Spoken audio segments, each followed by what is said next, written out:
nominated and put forward, and I hope I might be considered.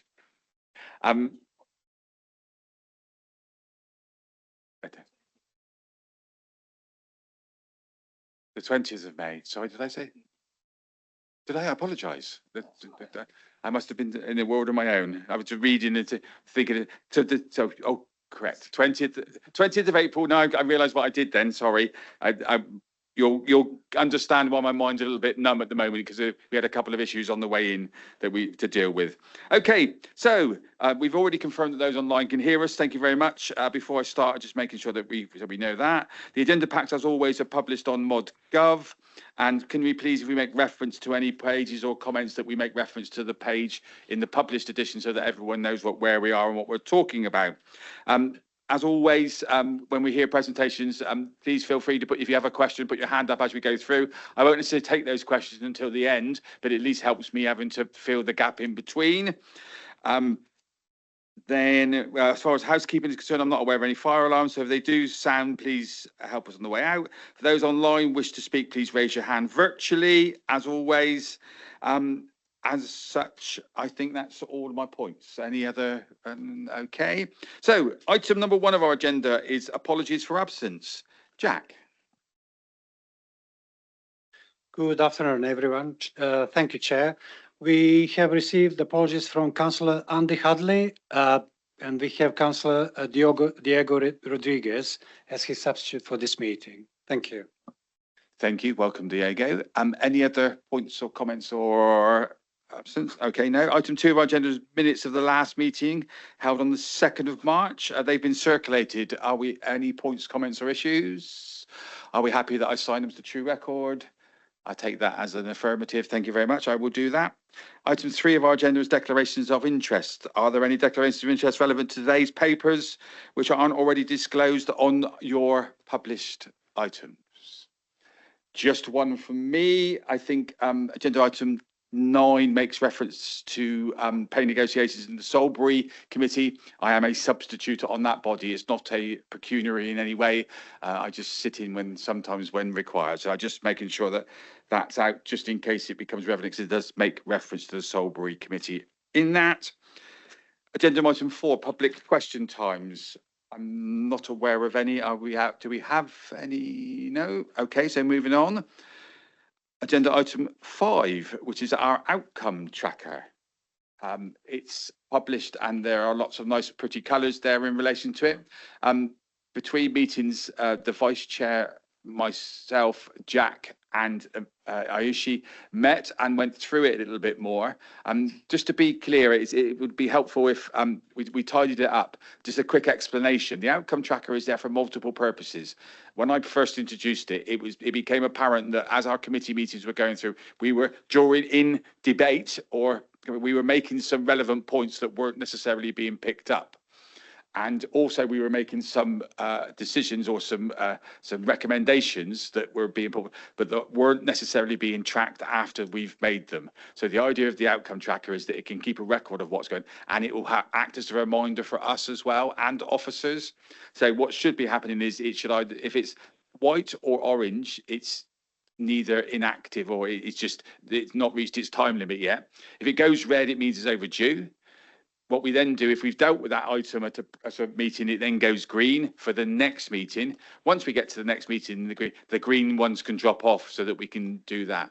And the reason I've got it on there is because, from experience, one of the things that I believe happens is when Ofsted come in to look at the council, one of the things that one of their members of staff officers does is look at the children, in fact, the appropriate scrutiny committee to go through the decisions and what's happened there. And quite often, sometimes it's been said that the committees aren't making very many recommendations. Well, I disagree with that. We make a lot of good recommendations that officers pick up on. They just aren't necessarily recorded. So that's an opportunity for us to close that loop off, to make sure everything's done there. So I've waffled about the outcome tracker. Any points or comments in relation to the outcome tracker? Councillor Simon Carswell. Thank you, Chair. Just a small comment that was raised at one of the other committees, is that because there are one or two members who are colourblind, if where the colours are, they can actually say red or green in the box. Absolutely, that's very good. So yeah, so if we could do the RYB bit as well, so that would be helpful. I agree. Thank you for reminding us of that. Any other points? Okay, that's that one then. So where are we? That's item 5. Item 6. Now then, members, those of you that are observing amongst us will have seen the papers that were there. I talked about a little bit of fuzz at the start of the meeting. A number of us, so the chair, the vice chair, our scrutiny manager, the executive member, were having a conversation before the meeting. Those observant amongst you will notice, may have noticed a number of typos and inconsistent elements in the paper that's coming towards us. The vice chair and I, as I've said to you previously, whenever possible, would like as much information for this committee to be able to make constructive feedback to executive, which is what we're being asked to do, based on the most current information. I think there are a number of questions that would be posed, which would mean that we may not be able to have a full debate on this item at this time. And the likely outcome, not wishing to preempt any of you, would be that let's pause for a second until we get some more detail and maybe have I think this item, the SEND reform plan is such a substantive item that it may need a proper full debate on its own. Let me give you some examples. So we have to, I believe, have a reform plan written, ready to submit to government by around the 19th of June. And the run up to that, we obviously have to go by executive meetings. And I believe the first executive meeting that are going to look at as much of a final plan as possible is in May. I'm pausing because Heather was going to come in. So try it again, Heather, or someone. Yeah, so just in terms of the timeline was redesigned in between the original submission of papers or at the point of submitting papers and where we are now. So the timeline for this SEND reform plan is extremely tight. Lee, you're absolutely right that the final submission is the 19th of June, but if a draft must be submitted to parties by the 21st, the 15th of May. So less than a month away, we need to have that draft. Sorry, you said submitted to parties or submitted to government? Submitted to various parties, including the DFE advisory, but also to the ICB and the council executive. So the 15th of May is when the draft must be submitted for review. So just in why we have brought you an incomplete paper is just simply because this is the only scrutiny meeting within the timeline to enable you to consider it. But as Lee has indicated, we can consider other opportunities, including a standing panel, which has already met to get initial briefing. Okay, so hypothetically then, if we were to hold a special Children and Family Scrutiny Committee at a time more appropriate, would that mean that we could see a more substantive draft of the plan? So I think it would be helpful just to give members of the committee today just some background to understand the context.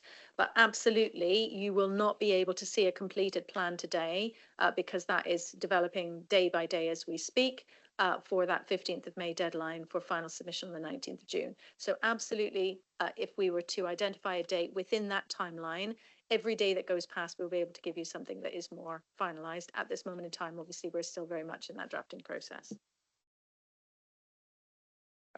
Heather, did you want to make a comment? Because I would welcome your. No, thank you. Is that working now? I hope it is. Yeah, we are absolutely the victims of the worst timescales imaginable in terms of what we have to get done at certain times.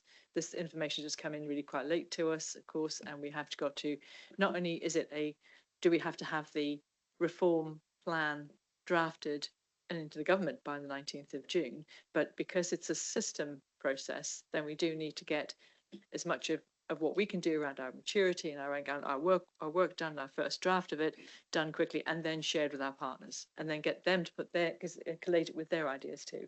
So forgive me, I should just get my head around it, as we were talking earlier on, Chair, so I don't want to undo anything I might have said. I absolutely get that it would be really good for there to be an additional time when the scrutiny members, perhaps along with the members' oversight standing panel, can see that document as close to completion or fruition as a draft as possible.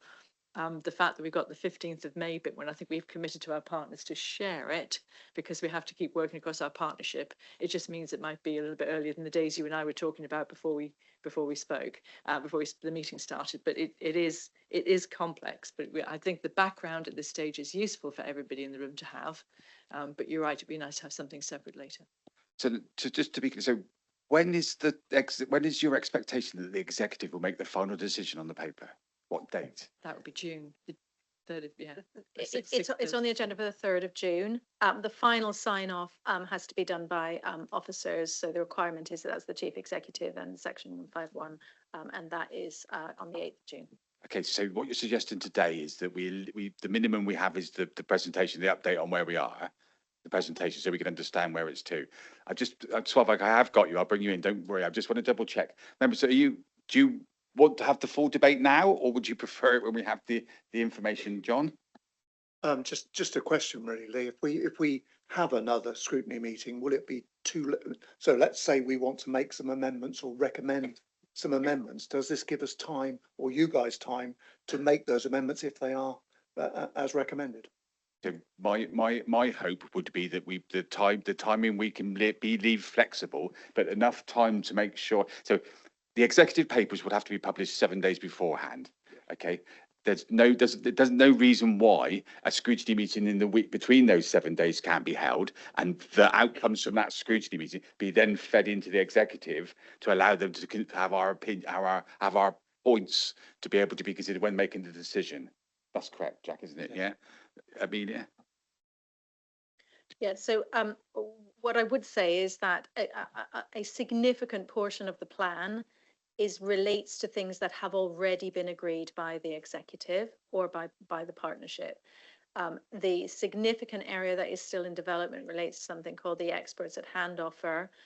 We have only received the allocation 2 days ago, and we have not yet had the national guidance.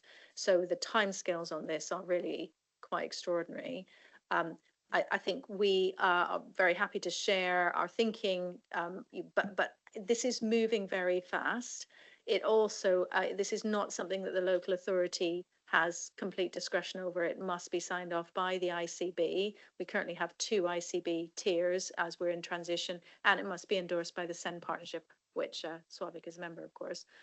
So effectively, the longer the committee waits, the more likely you are to be able to see something that's close to fruition. The longer you leave it, the less likely we'll be able to change. Okay, so I could just so I could be clear where we are. So if you look at page 32 of our papers, okay, it's the recommendations that we're being asked to look at and comment on today. Point 1 is to note, point 2 is to note, point 3 is to note. Okay, point 4, it talks about agreeing a consultation plan, which is on then page 38 of our paperwork. The majority of those partners that are looking at the paper to feed back have not met yet. So we won't be able to consider the feedback from them until afterwards. So that's one thing that we can't really comment on. Then it talks about on 5 on page 33 of the recommendations, the decision or the consultation timeline. It then talks about on 6 the plan that we can't have a final version of until later on. So to me, the recommendations we're being asked to discuss and debate there's not enough substance to it, so we won't be able to, which is why I'm suggesting that we find a way to have a meeting that we can look at the more. There's no finance papers attached to this. There's no, and just to add final bit of concern to me, your impact assessment is dated July 2025. So these papers are obviously, we are at, in terms of the getting to the point of having a send reform plan, that is something that we are working on day by day. This timescale is extraordinary. I would point out that the Department for Education took 12 years to come up with a reform plan, and they've given us 15 weeks. So we're Which working is as. why I'm suggesting we So absolutely, I think do it's a something good suggestion. extraordinary as well. Yeah, and what I would suggest is we've had a very, very productive and encouraging meeting with the brand new member standing panel. And that group had intended to put a meeting in this time frame. It feels reasonable and I think constructive to open that up. And I'm looking, Francis, for example, member of that standing panel, to open up that meeting to broader members of Scrutiny to use that time to do a deep dive into these issues at a point where we'll have a more finalised plan. Okay, so I'll take the members' feedback. There's 4 of you that have indicated at the moment. So Sławek first, then Francis, then Ruth, then Diego. Hi, good afternoon, everybody. Sławek Nowakiewicz, co-opted member. My question is around the plan itself, because it states very clearly the plan must be co-produced, not written by local authority in isolation. What I have, and I'm not suggesting that that's what's happening, but what I couldn't see on the time frame, it's how that co-production will take place, particularly as we are talking about a very short time frame. And I'm thinking about something not only to include the Parents and Carers Forum, but our schools, mainstream schools, special schools, alternative provisions, early years, post-16 provisions. All of those agencies should be part of that co-production, but I could not see anything which related to that. So on page 38, at the bottom there's the consult. The good news for you is they're coming to the schools forum after it's been submitted. But so there's a draft, and I think that's some of the reason why I'm suggesting we do what we do, Sławek, so that we can make sure that we bring as many people in the room as possible that have the opportunity to look at it. But so page 38 in the first, I'll let them come back to you in a second, Sławek. I'm going to take a round. Francis? Thank you, Mr. Chairman. My feeling is that we need to get as far as we possibly can today, which will help all our understanding, knowing that we can only do that. Yes, there is an additional oversight meeting that has been set for the 19th of May. And maybe that's an opportunity. However, Children's Scrutiny is on the 18th of May. Whatever seems to work. I certainly think that we ought to do this, and I'm very clear that the later we leave it, the more information we'll have. The later we'll leave it, the less we can influence it. So, but those 2 dates, there's the 18th, where there's a scrutiny committee already booked in, and the 19th, when there's the oversight panel was thinking of meeting, there seems to be something to play with there. I was actually looking to go in earlier than that. So week commencing the 11th of May, I was going to suggest that we have a special meeting. The idea being then that will get in just after the first executive have looked at it. The papers should be as pretty firm, and what would happen then is ready for the next executive decision. It could be done, because the problem I have, and I'll be frank with you all, our agenda for May meeting is pretty full anyway. Right. So it would just go through. Ruth. Thank you, Chair. Yeah, so I would say that I'm in agreement with yourself that we need to have a special meeting to discuss this. At the moment, I feel that scrutiny would be a disadvantage to try to discuss this, considering a significant amount of the guidance from the DFE has not arrived yet. So we could be recommending things as scrutiny that then comes out in that guidance and is counterproductive. I'm not sure it's the best use of scrutiny's time to be able to make recommendations until we have all of the details and facts to be able to do that. So a special meeting would probably be better. Thank you, Ruth. Diego. Welcome to the meeting, by the way. Thank you, Chair. The best committee here. It was very good last time I came, it's true, very well chaired. So I just want to say I concur with Frances' points. She's basically almost everything I was going to say. But just to note that the 2 recommendations to the Scrutiny Committee are different to the recommendations that you said to Executive. So the recommendation to Scrutiny is to note the information that's been provided. And I would say that the officers have clearly done a lot of work, and Amelia did say that the piece of work perhaps that needs more work doing because of late information is the experts at hand offer, and perhaps if we avoided talking about that as much as possible today and focus on the other elements, that the earlier we can influence, the more likely we are to influence, rather than leaving it to the very last minute. Okay, thank you for the clarity. Sorry, forgive me, I should have said, so yes, there are 2 reports for this document. The first report basically signposts us to the second report. That's why I went straight for that one. I will be. I'm just conscious, members, that very often we have presentations for the presentation's sake, and I think if we have a special meeting where we're able to go through the whole thing as it is on its own, we could, and notwithstanding that, Diego and Francis, just to be clear, at any Francis will see the papers as well, and I expect the members are able to feed in at any time, any faux pas that they see to do it. So potentially we'd be having, if we have a presentation now, we're having the same presentation again in a few weeks' time. But the one in a few weeks' time will have the level of detail that we need to be able to influence it, and hopefully some feedback from some of the more serious stakeholders. I'm talking about, obviously, as Sławek indicated, the schools, the Children Parent Carers Forum, all the ones that are relevant to this. Members, I'm minded to the recommendation being that we park this item for now and come back to it at a special meeting subject to it, but I'm willing to be in your hands. Councillor Cravis. Thank you, Chair. I think I'm probably with you actually, is I think you probably summed up that there's those who'd more like, there's an opportunity for people to, members individually, to find out more what they're saying between now and that special meeting, and why have the presentation now, which actually, or half a presentation now, when looking at some of those consultees, knowing they'll probably all leave at the last minute, a lot could change. And I don't want to do the same thing twice. And I think so I have to agree with you. And if you need a second, I'm happy to second that. Thank you. So Amelia, please feel free to, I'm happy to. So I suppose one of the things that would be helpful just to get feedback from the committee on today, and I'm just mindful of Sławek's point, is the process for creating the plan, because there are things that need to happen in the next few weeks to engage with stakeholders. So I just point out in paragraph 19, Sławek, and actually our working plan has added further stakeholders. No one would choose this timeline to do rich and deep co-production. That's just not achievable in the time. That said, we are entirely committed to speaking to everyone, to engaging with everyone that is humanly possible within the time that is available to us.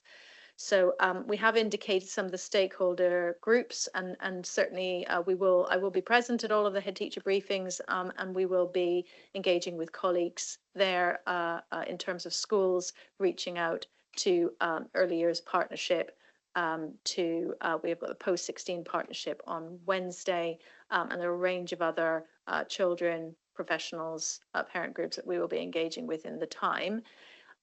I think that is something that people's views about the non-negotiables in terms of engagement and listening, it would be very helpful to hear today. We are probably going to get to the limit of just how many bodies we can get and things we can get around. What we are focusing on as a strategy is using our really quite extensive existing forums, partnerships, networks, and kind of vehicles to reach people that we have those relationships with. We would do more if we had more time, but I would emphasize that this is a 3-year program. The expectation is that year 1 is a foundationary year, so that there will be development work over the course of the year. It's not expected that once the plan is in, we never speak to anyone again, but views on that would be welcome at this point. Forgive me, so are you saying that you'd like to talk to us about the consultations, consultees, and the co-production element today? What I'm saying is, if the further we go on, the less likely we'll be able to respond to that as time disappears away from us. So if there are consultees you're concerned we will not be reaching, if you tell us right now, then it's much more likely we will be able to reach them in the period. Whereas if we delay that, the time will probably be gone before we have. So I've already highlighted that the schools forum is not going to be consulted until after the paper has been submitted. That's a clear and a clearer oversight, isn't it? So you would need to find a way to bring the schools forum in. I don't. Most of the dates here are late April, early May. So by the time we have our next meeting, the suggested meeting early in May, most of those would have been consulted, and you would have some feedback from them for us to listen to. I don't understand. I want to try and understand what you're trying to, what you want us to do today that's different. Sorry, it was just in relation to Sławek's point where he was concerned that there might be stakeholders that we weren't going to reach. So if there are any concerns that there are stakeholder groups that you don't think we are going to reach, that we can either confirm that they are in the plan or we can make sure that we reach them in the period. Schools Forum members will be reached through other mechanisms because all the School Forums members are members of some other groups. Okay, I'm going to start. I'm going to have an attempt to try and move on. So the outcome for this item is that we postpone it until a time where it's more beneficial to allow us to have a full debate on with as much information as possible. And we would suggest that would be the earliest opportunity in, let's say, week commencing the 11th of May, which will hopefully give us an opportunity to have some feedback from that, B, have a more clarity over the direction of travel, and then be able to influence our feedback into the executive in a more informed way. And I'm happy to keep it flexible. I'm happy to disagree, but I think that's where we're going. And as far as as far as the council asking for feedback on consultees, I will say the next bit of the recommendation will be anyone that sees any or knows of any consultees that aren't included, that they feed back into the process now.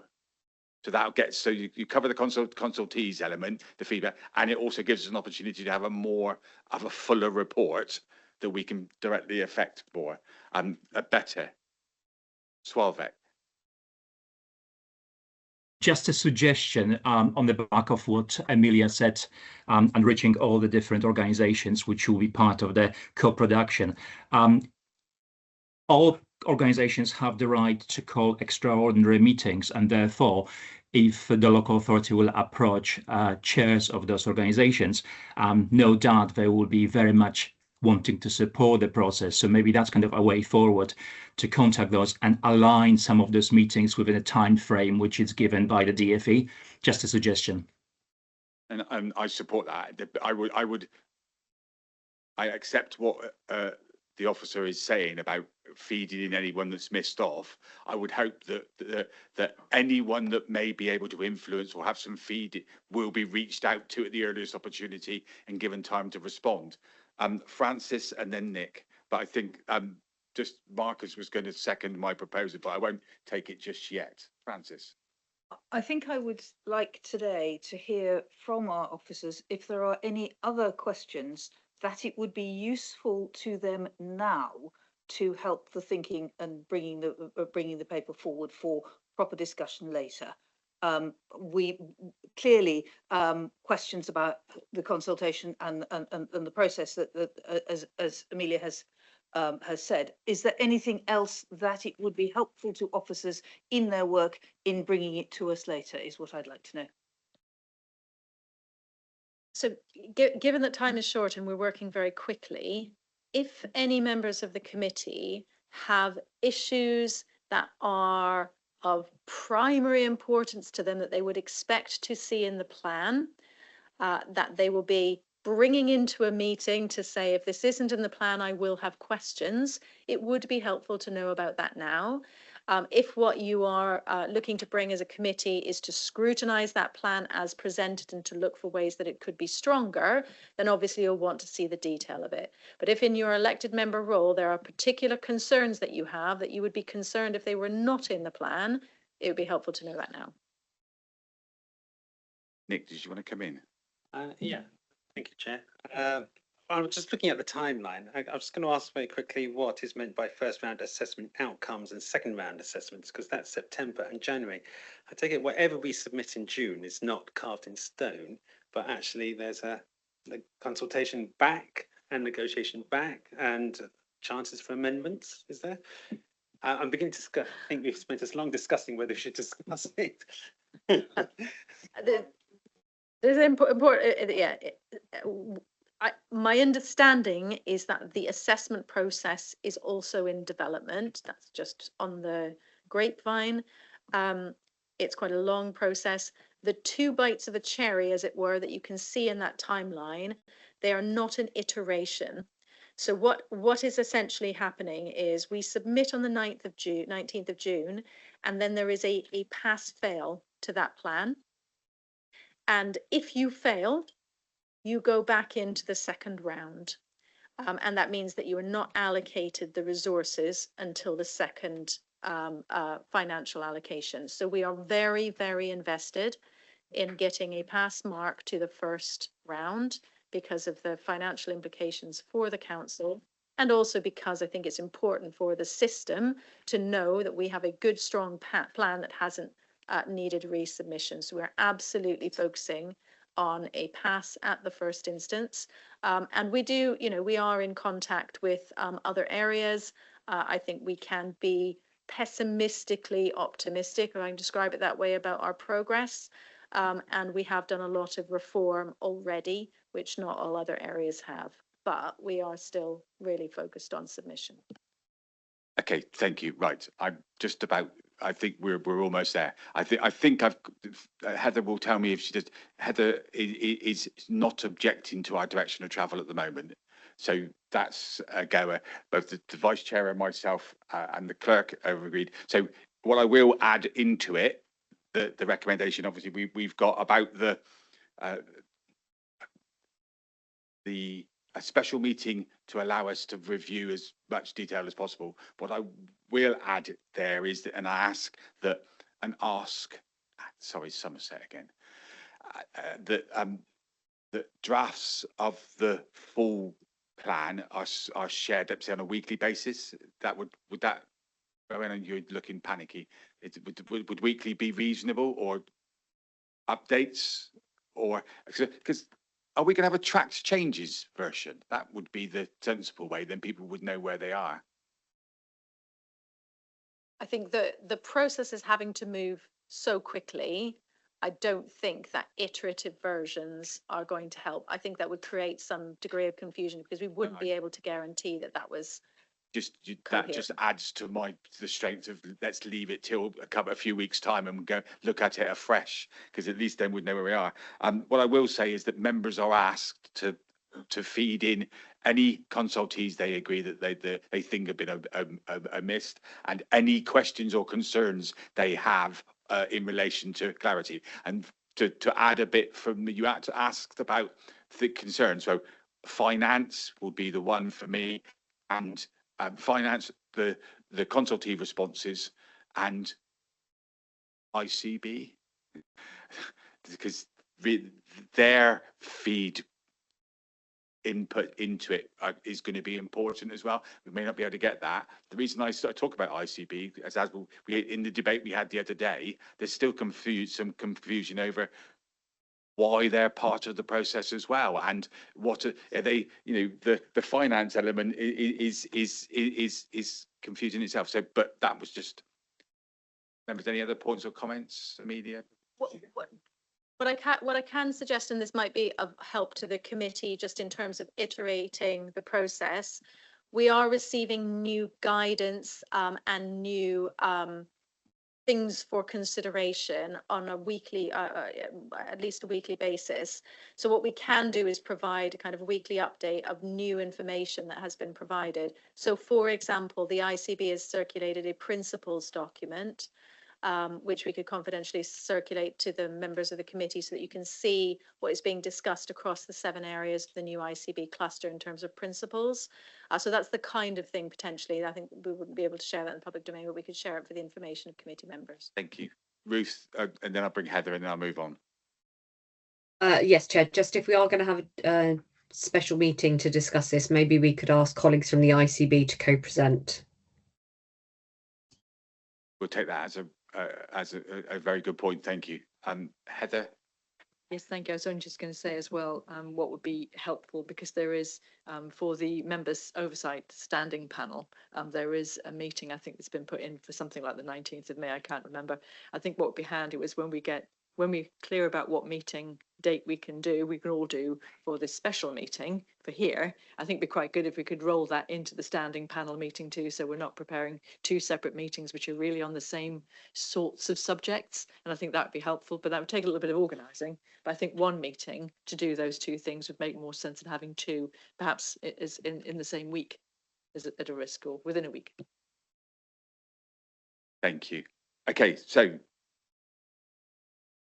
I'll be honest with you. So it's going to be it'll be week commencing the 11th of May, and we'll come back to you on because otherwise, because we'll be having meetings by the. I'm going to put a recommendation, Diego. Assuming that meeting beginning 11th of May is to feed into the 15th of May exec meeting, the exec meeting is actually on the 6th of May, not the 15th. So just checking what that.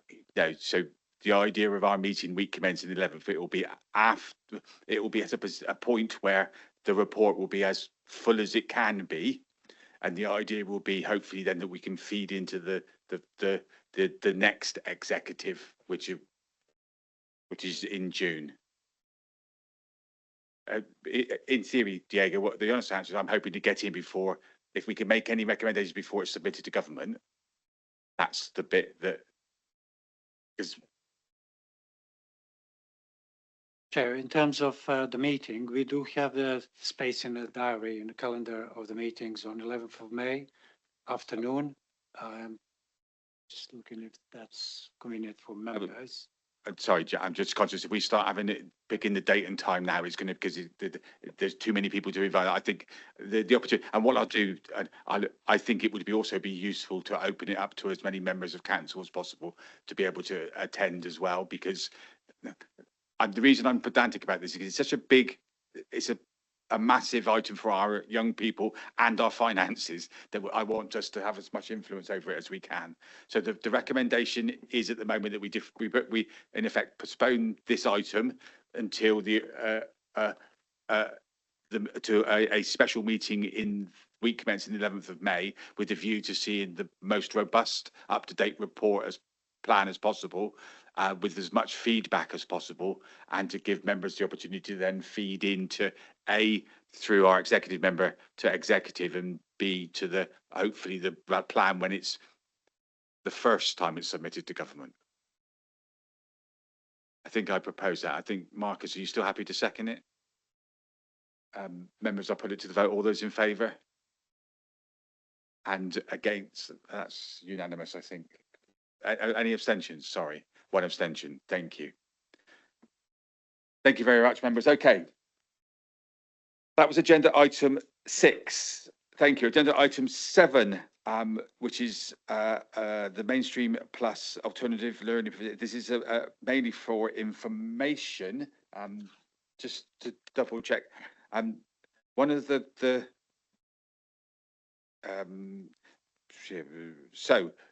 Heather, you were introducing it and passing it over to Tim, I believe.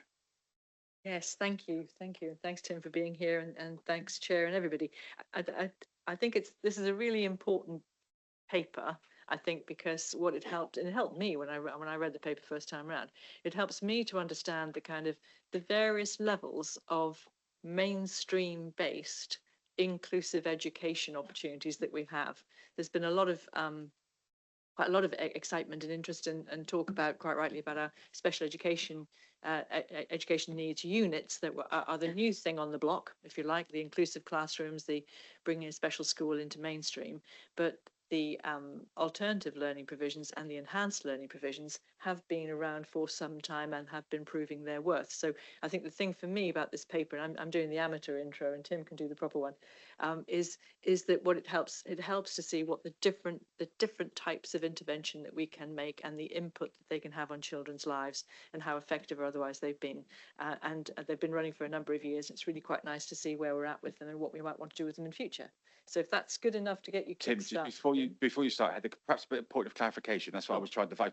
My papers were confused. So page 69 of our papers. Yeah. It talks about recommendations, and I was just trying to understand. So I thought this item was coming to this committee for information. if I could say, I think what is coming up, if people look at like the forward plan for the organisation, what is coming up are a couple of papers over the next few months.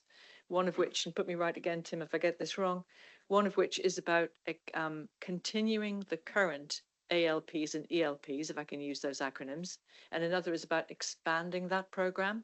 So it is, to me, this is the foundation for understanding. So you don't just get a paper when it comes in, because you'll be as interested in this as anybody else in the council. So I think it feels like groundwork for me for those decision papers which are to come soon, rather than getting them bang on the day, get them early, and then that will.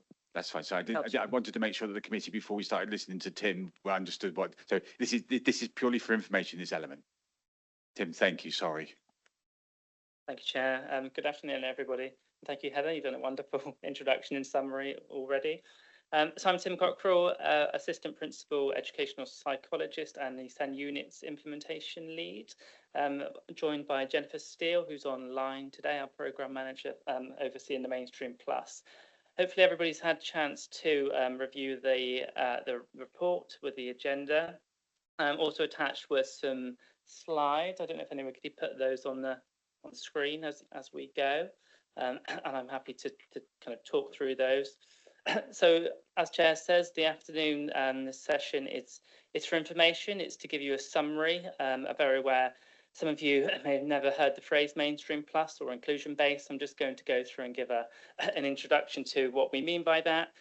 This is something we have been doing in Somerset for around 4 years now, and we've used that time to evaluate the impact of these within our schools. So I'll give you some Tim, data. Are we able to share? Are you hoping the slides might get shared? Or are we just reading our own off our machines? So they have been shared via the agenda. If we can put them on the screen, that Okay. might. So the standard. So generally, the officers presenting would share the slides. Okay. Let me try and do that now. So because the problem we've got at the moment, we're trying to keep notes as well. So it would be helpful. It's easier for you to manage them yourself, you see. That's the only reason I was. If I join the meeting, yeah, and then. I've got them on sharing. Just give me 1 minute. I'm just. Oh, there you are. I can join it. Sorry. Apologies, I wasn't aware of that.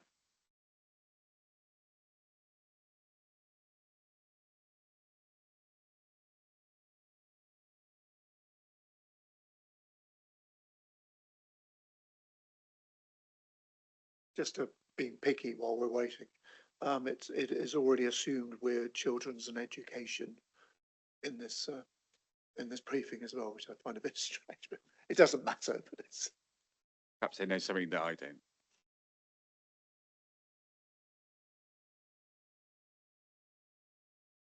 Whilst we're waiting for those slides to come up, I'll just start describing kind of what we mean by mainstream plus. So this is all about asking the question of mainstream schools. How can they cater for more children with SEND in their local area? So this is not about changing special schools in terms of the need for special schools, but about saying if mainstream schools were able to offer an enhanced level of provision and their offer was wider and extended to a greater proportion of children with SEND, we would naturally see more children being able to be locally provided within mainstream schools. So I think partly what it's about is saying actually historically there may have been a binary approach to thinking about placements of children with SEND. You have a mainstream school and then you have special schools and children can move between. We know that the movement between those two types of schools really problematic, very time consuming, and where that happens because of the high demand on our special school sector, a high level of challenge, cost and escalation happens for children whilst they wait and move out of mainstream. So this is all about saying actually how can mainstream schools be more inclusive by enhancing what their normal offer is. So over the last 4 years, we've developed 2 types of mainstream plus offer in terms of inclusion support bases, and I'll go through both of those and what they are today. It's also worth saying that obviously we're in a time of change nationally with SEND reform. We've just been reflecting on that. The DfE SEND consultation white paper proposes to changed some of the terminology in this space. They are talking about inclusion bases, and they're talking about having two types of inclusion bases. So just very quickly in terms of what those two are. So the first type is what they're calling specialist bases. That's inclusion specialist bases. And the second type is inclusion support bases. Inclusion specialist bases are differentiated from support bases by two things. One is the placement and second is the funding. So in a specialist base, that acts exactly like a special school. It acts like a SEND unit, which we have a separate program around at the moment, and acts like our resource-based provision. So every child will have to have an EHCP. You can't access that provision unless the local authority names that provision in the EHC plan, and it's funded per pupil. So it attracts per pupil funding. It's formally placed by the LA. That's a specialist based. Support base is very different, and that's what I'm talking to you about today. So we're talking about inclusion support bases. These are provisions which improve and enhance mainstream schools' offer, but the children who access them are not decided by the LA. They're not named in the EHC plan. This is a much more informal, it's a much more flexible arrangement where schools are able to offer earlier support and preventative and early intervention as well, and more flexibly. Support bases are not placed and they're not funded by the LA on any per pupil basis. That's the key changes around that. Okay, so I'm going to go on to the next slide, please. Just again to reflect on the alignment. So I think anybody who has seen anything around the SEND reform knows there's a couple of key themes coming out. One is mainstream inclusion. Obviously, we were really pleased to see government take that direction. It really fits very well with this mainstream plus. It's about actually asking the same question we've been asking for a long time. How can mainstream schools be more effectively supported to meet the needs of more children within their local area? One of the other things that fits well with the national reform and consultation is the move towards a targeted and a targeted plus model. So at the moment, our SEND system in terms of identification has two categories. So you either SEND support or you have an EHC plan and you're in that specialist area. The proposal from government through the consultation at the moment is to take that SEN support area and split that into two, which would then have targeted support. So that's where schools would have additional support for children who may be quite mild or low level SEND needs. Then you would have a level above that. So where that still doesn't meet the child's needs and something else is needed, they would go on to a targeted plus support. That would often mean having support through experts at hand, for example, or it could mean as well having access to an inclusion support base. And then you would still have that high level statutory area within the specialist where children would have an EHCP, which you would need to access an inclusion specialist base.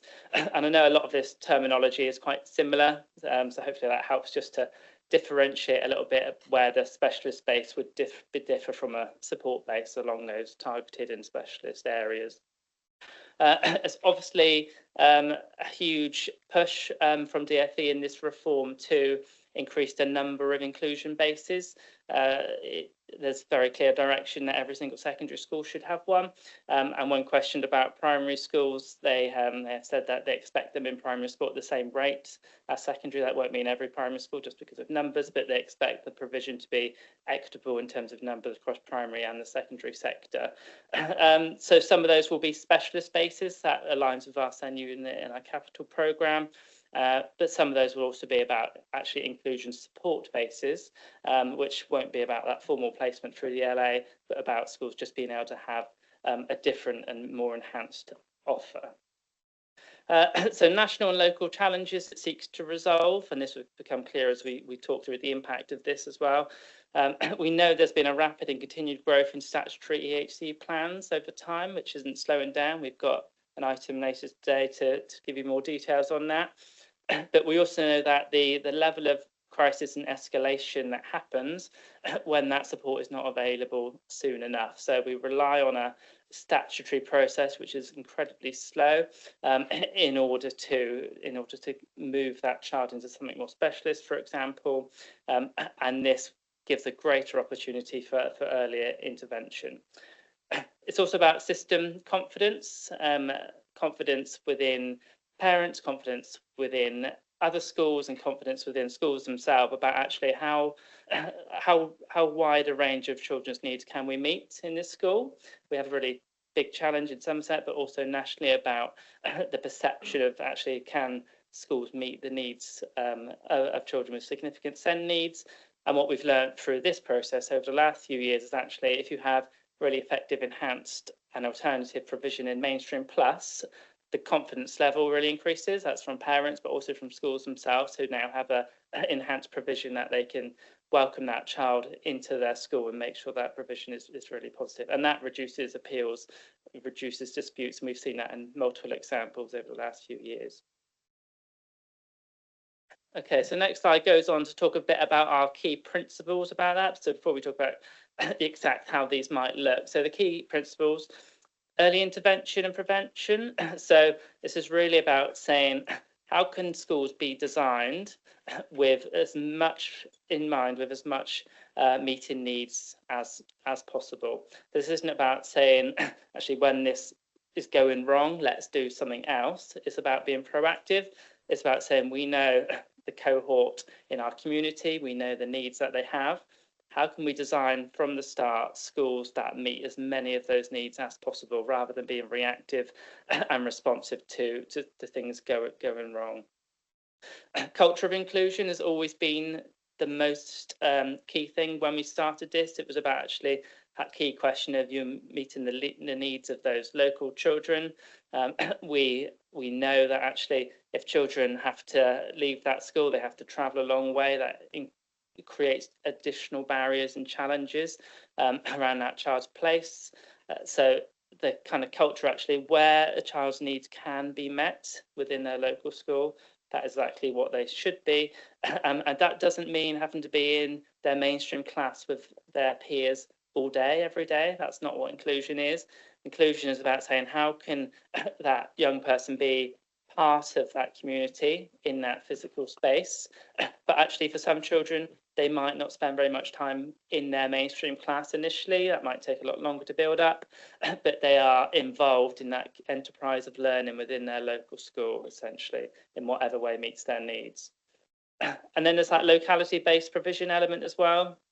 Again, and this is partly about then, as we grow this program, or we seek to grow this program, what we'd like to do is think more about those locality groups of schools, because when we develop enhanced and specialist provisional mainstream sites, it's very difficult for one school to develop sufficient provision for absolutely all needs. So where you have a locality, it's about how do those schools work together. So in a local area that's joined up.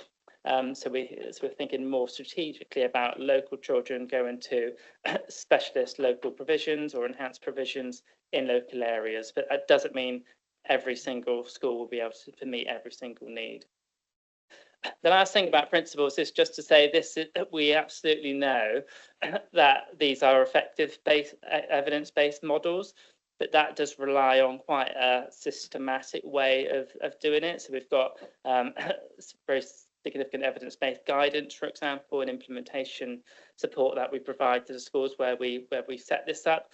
We also are quite clear what's ineffective practice in this space, and some of the risks of this going wrong, and we by design mitigate against those elements. So for example, these are teacher-led provisions, so we bring in that specialism into the mainstream.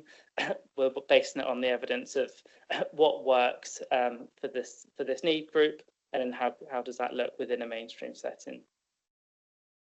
Okay, so the next slide gives our two current overview of our two current mainstream plus inclusion bases. So there's two. There's an ELP as an enhanced learning provision, and there's an ALP. So I'll briefly describe what each of those are. So an enhanced learning provision was set up as a Key Stage 3 offer, and that is how it's been maintained. So this is our secondary school provision.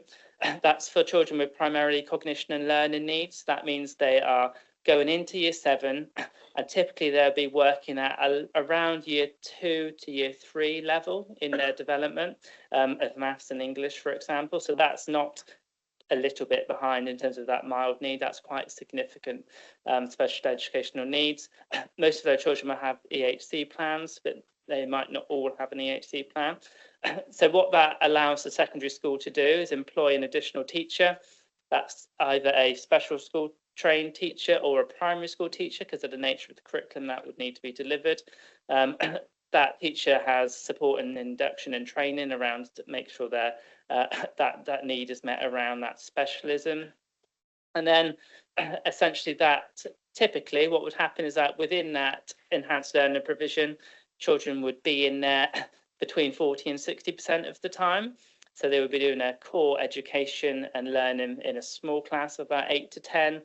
Other children who are working on around the same level of them in their development and their literacy knowledge, for example. They'd have a specialist teacher, also support staff in the room, giving them much more dedicated support within a small space. But that curriculum is always aligned to the mainstream curriculum. So we have some lovely examples, for example, of English within an ELP where that child is learning the same book as their mainstream peers, and then when they go out to break time and they're in the dinner queue at lunchtime with all their mainstream peers, they can talk about that. There's alignment of curriculum across the board with that, which is really positive. It's delivered in a specialist way that makes sure they can make really good progress. What we know about the enhanced learning provisions is that there's been quite a significant number of children who don't need it anymore by the time they get to year 8 and then into year 9. Those are the most significant needs, continue to need a level of enhanced provision. But for many of those young people, that access to specialist small group provision has really enhanced their skills quite rapidly, and they've been able to support, be supported back into more mainstream full time. But this is a completely flexible model. So this isn't about an LA saying the ELP needs to take these 5 children. This is schools looking at their cohort coming in, saying, actually, we think this 20% of your time should be in the ELP. Another child might need 70% of the time. So it's completely flexible. In terms of the LA's elements, so we provide fixed annual cost for the teacher, and we have a capital investment part of that as well. So that's the enhanced learning provision around that learning and cognition area. The newer version, which is alternative learning provision, so that we've got, I think, 12 schools currently with enhanced learning provisions, and we've got 3 at the moment with alternative learning provision. Again, they're secondary, and that's all about SEMH needs, so social and emotional mental health needs. So this is a different cohort of children. This is a cohort at very high risk of exclusion from school. Typically, they'll be having high numbers of suspension. Historically, they might have persistent absence, potentially severe absence. Or they might simply be disaffected and struggling to engage. This spans Key Stage 3 and Key Stage 4, and it's all about having bespoke curriculums and bespoke pathways for that group. So it's not about saying a child is not accessing any of their mainstream school. It's about actually saying that each child who would be supported by an alternative learning provision will have a specific timetable. They will have time in their mainstream classes with their peers, but then they'll have more time out of class. Like there's some really nice examples of life skills, some different types of curriculum, particularly around Key Stage 4 engagement curriculums to support preparing for adulthood. And again, the provision from the LA is to support the cost for staffing and capital investment. Again, alternatively, one of the other differences between the two is that the enhanced learning provision model is quite static. We have quite a fixed model. We specify it in kind of service level agreement that we need the teacher, and we fund that teacher, and we describe how that should be set up. The ALP is more dynamic, and the schools have more autonomy in how they put forward their proposal for that. So to give you one example, as youth workers who are employed as part of that program to support engagement for young people who are really struggling with attendance, but also to run some of that provision within the setting in the school. Okay, so moving on to the evidence so far. I've just pulled out the three key themes around what makes this successful, really, and what comes out most often. So curriculum is obviously a really key one. And when you think about the mainstream plus offer, and again, going back to the National SEND reform, that's very very heavy on curriculum, that initial paper, and some of the changes needed to curriculum to meet the needs of a wider group. So curriculum has come out really heavy in our research around the impact of the mainstream plus offer, and essentially it's about this curriculum is broader, it's more tailored, it's more adapted, and it's actually, while still aligned with the mainstream curriculum, it's delivered in that way. Okay. The pedagogy is about how it's delivered. So that's about saying, actually, what are the specialist teaching approaches that what we need to deliver in that. And then you have the learning environment itself. So we know evidence about, for example, smaller, low sensory environments are really important for some children who struggle in a class of a much bigger class. So having those low sensory environments, having more access to outdoor learning, for example, has been really crucial in success. I'm very aware of time, so I've just got two more slides, which I'll go through briefly. So in terms of outcomes and impact, we talk about impact and outcomes in two different areas. One is about what's the impact on the child and the pupil. So what we see is increased engagement with learning. So a lot of those young people are able to be supported back into mainstream. With the alternative learning provision, we see a very high impact on exclusion prevention, on reduced suspensions, and improving engagement and attendance. We know that children with that broader curriculum develop new skills that perhaps wouldn't have been so obvious or measured in the more traditional curriculum. They develop a good sense of belonging, they increase their confidence, and part of that is about having hope for the future as well, and that links with the engagement. So as well as that achievement and progress in the child, we also see significant cost avoidance.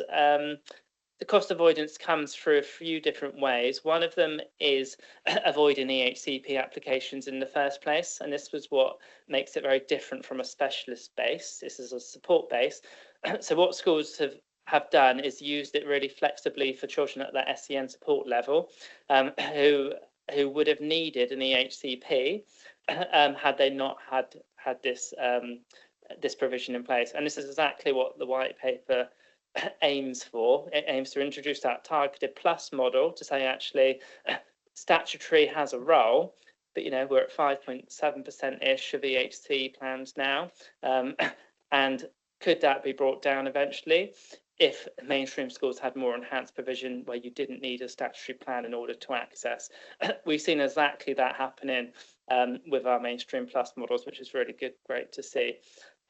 Another key saving area is that if these children weren't in, so particularly our ELPs that I went through, so you imagine a child who's academically working within year 2 to year 3 in a year 7 classroom, that child almost certainly needs a one-to-one support next to them at quite a high cost.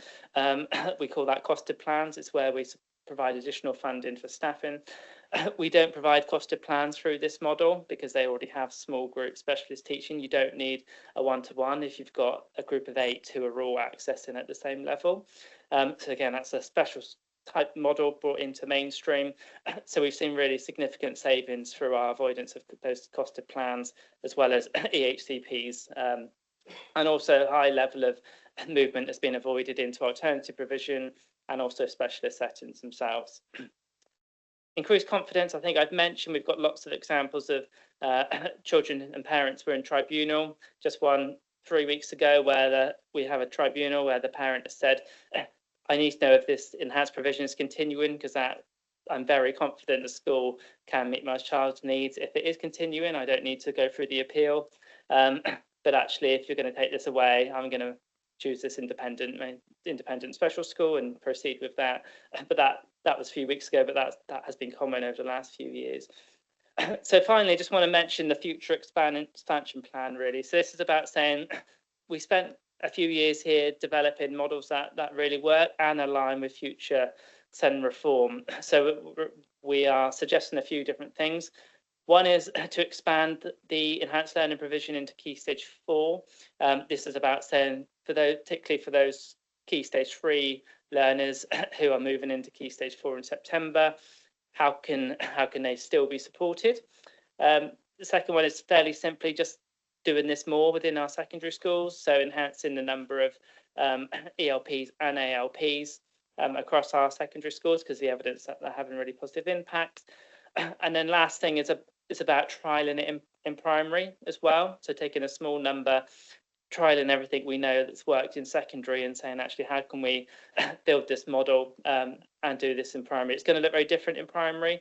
That would be more about targeting high need schools rather than a vision for every primary to have something like this. It'd be about more targeted, bespoke for schools with significant need in cohorts. But sorry if that was too long, Chair. Hopefully that's given a summary. No worries. Thank you. Just so members, if you want to indicate for questions, that's fine. We'll come back. But just to be clear, this is for information. This item is for information and not for any form of consultation. I say that because there are elements missing from the paper that I would have liked to see if we were being consulted on this. So I'm making sure that that's out loud so that we get it in the minutes, because I don't want us to be bypassed. I think this is a pivotal decision, and I think that there are elements to that Evie is taking note. So I'll jump in with the first question, and I think you made reference to it, and one of the things is the money issue, which I think and system change and all finance and all of this. And so the question is, I say, how will success be defined from a child and family perspective, not just a system or cost perspective? Yeah, and I think that goes back to those pupil outcomes that I worked through. So at the moment, we've got an evidence dashboard. So we've gone out to every single school and we've asked them for the names, because we haven't placed those children there.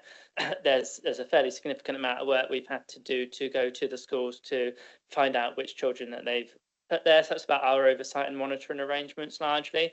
But once we've got the names of those children, we can then draw down their suspension data. We've drawn down their attendance data. We've done interviews with parents. We can look at their tribunal data. We can look at the school's cost of plan data. So, for example, we know that it's 70% reduction in permanent exclusions for the schools which were part of that alternative learning provision. So once we can identify the data we need, we can pull that off. But we have a whole metric of outcomes which are about pupils' progress, and we hope to build on that by things like neat figures as well as this goes forward. So the question was, so have these improvements cost any more money, or has it saved money? So it's really significant savings in terms of the cost avoidance. So so there's very high levels of cost avoidance in the programme. Essentially, for the ELPs, for example, we pay for the teacher. That's a flat rate, £57,000. We've been managed to save 3 to 4 times that in those schools. Okay, Amelia, you see your hand was you're rushing, keen to get in. So do you want to knock your microphone off, Tim? Yeah. It's just to clarify where we are with decision making. So the reason that this hasn't come to you with all the financials behind it, we're not yet putting in forward a full business case. So we do have existing ELPs and ALPs in our system.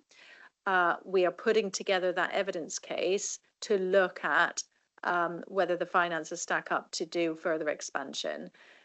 That's not what you're seeing here today. That would be a significant decision, and obviously you would need to see all the financials for that. But what we wanted was for the committee to understand, what is it? Why are we doing this? What would be the case that we are looking at? But this is not the business case you see in front of you today. Thank you. Evie. Thank you for the presentation. So I've got a couple of concerns or questions. One of them is our rural and smaller schools, are there children there potentially going to not have the same sort of care? And my second one will be for the older children. You're saying about the getting them ready for the next stages. Now, the preparation, a lot of the children I have in my care do have a lot of therapeutic wraparound support. My goodness, they are not ready for the big wide world out there. So what happens in that gap between college or the next steps so that they are not coming back into our adult care system?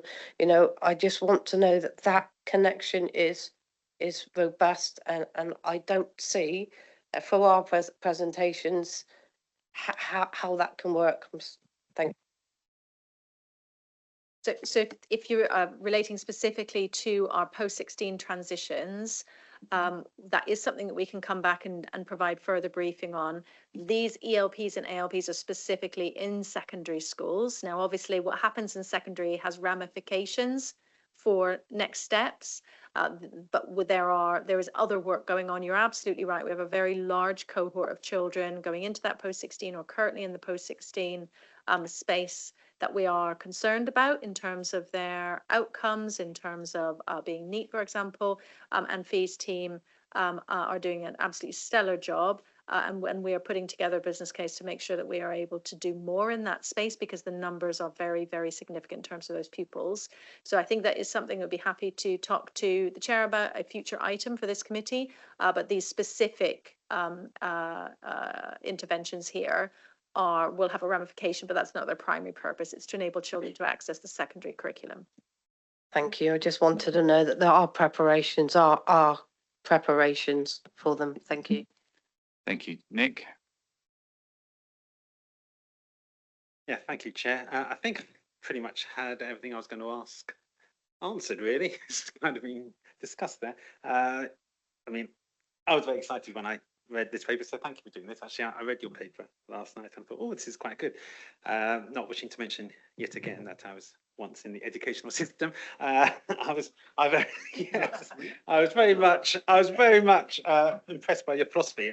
I think there's a lot of people my age got to the point where we thought we were just fitting children into a school system that just wasn't fit, whereas actually we should be fitting the school around the child, concentrating on their strength in order to tackle their weaknesses. I think so. I was very excited by this, and it's more power to Elba, and hopefully it goes well. My 2 points were, one was, I noticed you said cost avoidance, so I guess I'd be really interested to see a cost benefit analysis of this. How much you're spending on this, and in terms of how much you're saving. In terms of pupils not being excluded and the amount of work done in having to, tackle students who are out of school or being disrupted to school, how much savings you're making. That'd be really useful, but I can see that was an issue today. But I do feel one of the metrics will be what happens to them after post-16, because I think we should be seeing, as you're saying, this system should be, hopefully, I'd be interested to see, are they progressing onto college, or are they progressing onto apprenticeships? Are they progressing onto employment? Is the system going to start tackling our NEET situation? Because it's growing all the time. So I do feel that as part of the development that you're coming along, I'm wondering if there should be a metric of what goes on post-16. So I think one of the things that, and I think Tim and colleagues have done a sterling job and are continuing to work on this, really just looking at the cost benefit analysis, looking at the case that how the financials stack up, and as well as associated benefits from the program. One of the things that we have been talking to Newton about is the fact that because the system around children is very complex, and there are many things that influence a child's experience in their life, there are very few things where you can press a button and something pops up directly as a result. It's a system, and many things impact on that. So one of the things that we are going to try and do more of is to indicate that effectively, to have a stronger system that serves children better, You need a collection of interventions that in their totality make the system better for children and, by the way, cheaper. What it's very difficult to do is to say, if I press that button, that money pops out there, because it's much more complicated than that. So I think we are having those conversations. That is something that obviously Newton have done in the past, for example, with adults, to be able to explain better that if you put in lots of things, such as programs like this, what you can do is to say, overall, it gets better, and as well as benefiting children, it's likely to be cheaper. The cost benefit analysis around individual programs, and I think colleagues have done a fantastic job on that, but it is quite difficult because there's a whole confluence of factors going on. Thank you. Diego. Thank you, Chair. My question's around the future expansion planning.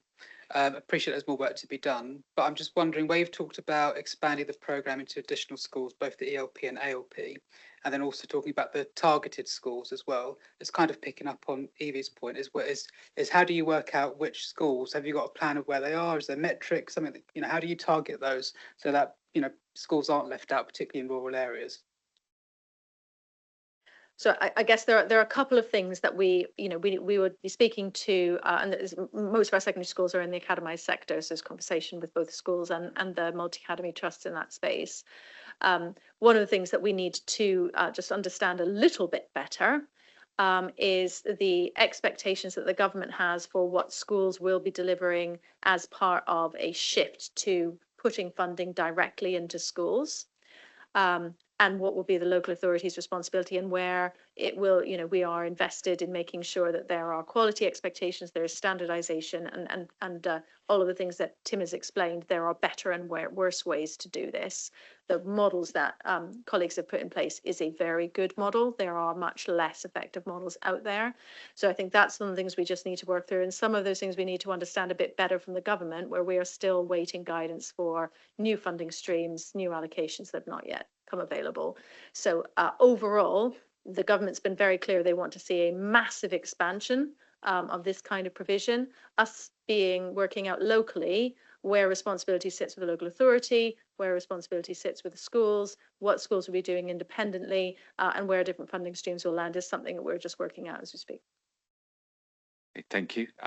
So just to let members know, it's 3:20 now, and I've got 5 people still to ask questions, and another 4 items on our 2 substantive items plus a forward plan on our agenda, even though I saved some time in the first bit. So, Andy.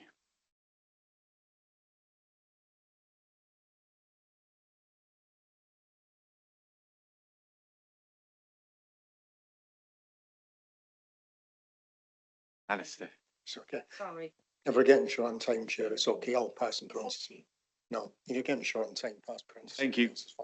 Councillor Hunt, John. Thank you, Jed. I'll be very brief.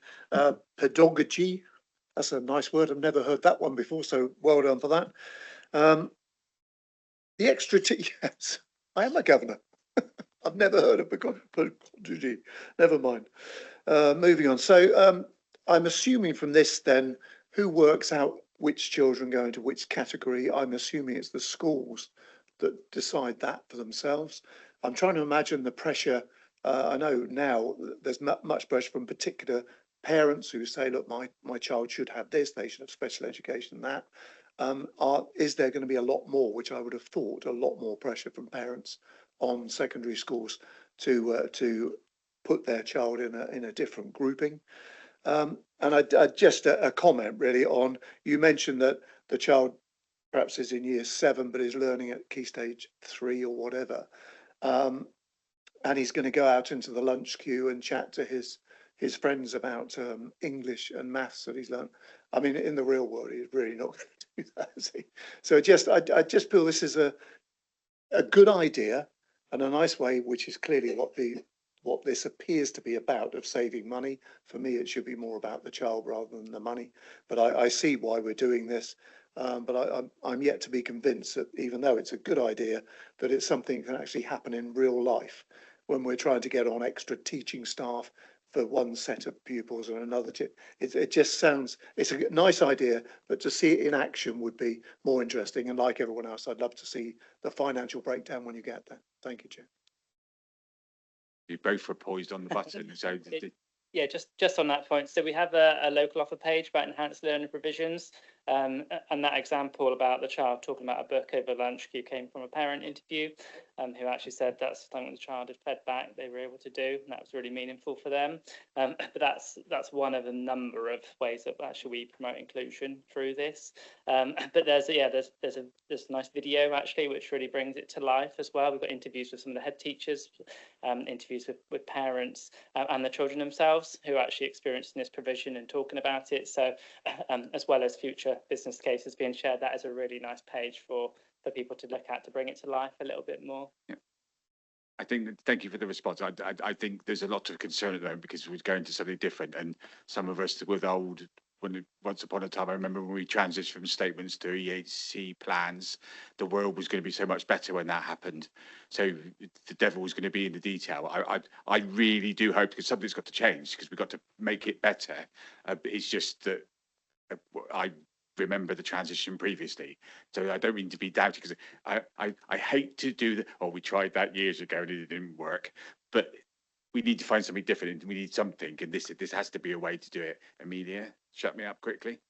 And really very quickly on this one, just to reassure, this is not a bright idea, it's an established practice. So effectively, this is a proof of concept. They exist, they've been in place for a few years, and so the evidence is coming out of some very good work that is already live and has been for some time. The question is, in this county, and we give you a list of the schools, you could go and visit one if you like.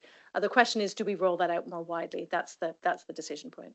I think, so shall we go and visit one? I think if you or Tim or someone was to put together a list of schools potentially where there might be, I think this committee, particularly on this item, may welcome an opportunity. And please, let's not go into the, oh, there's nice children. Let's not do a zoo visit. Let's make it substantive and meaningful. But I think that might be something that would be really interesting, because to see it in practice, it also helps add a different layer to it, colleagues as well.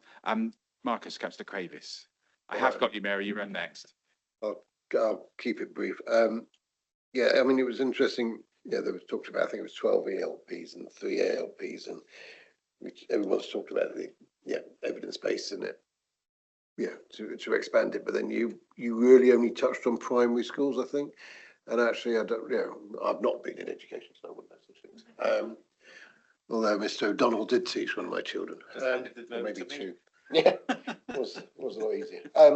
But then, if we can get them early enough, is there even further cost benefits? So how do we make that decision, or what evidence do we do to make that decision? Actually, it's a primary school that could be very small, may not have very much resources, but how do we make that decision that actually that would be worth concentrating on without, obviously, I did look through here for where the schools were, obviously without banging the drum about geographical issues, and depending on where you are in the county, you have to travel further and further sometimes.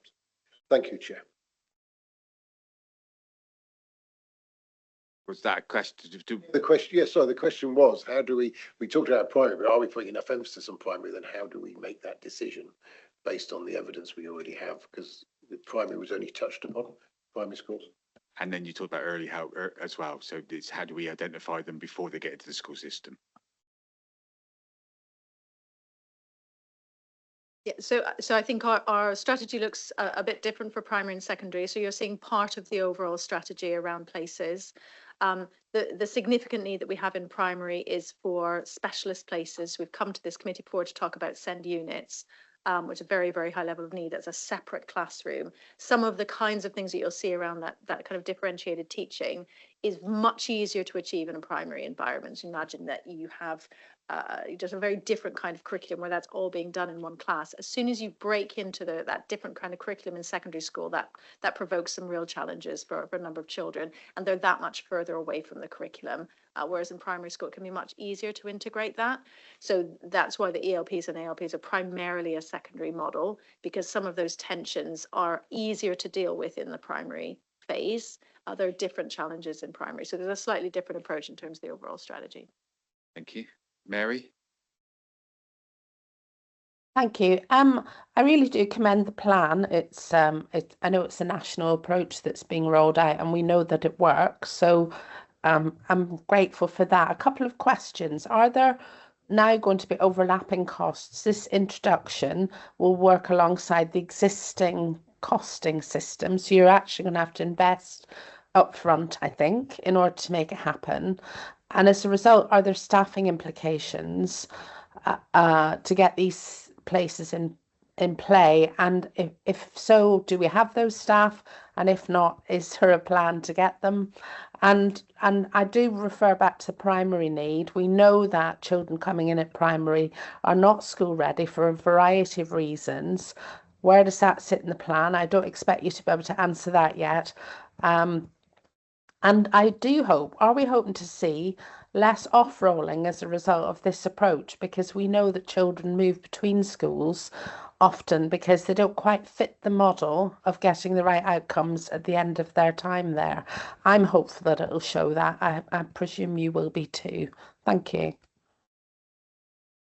So absolutely, keeping children in their local mainstream school is the absolute priority across the whole programme. There are lots and lots of reasons that children either don't attend school full time, where their placement breaks down, or they are out of school. But it is a huge issue across the county, and is one of the primary drivers for the SEND reform overall here and in the rest of the country. So absolutely, we would be expecting to see that. This is one of the pieces of that overall puzzle.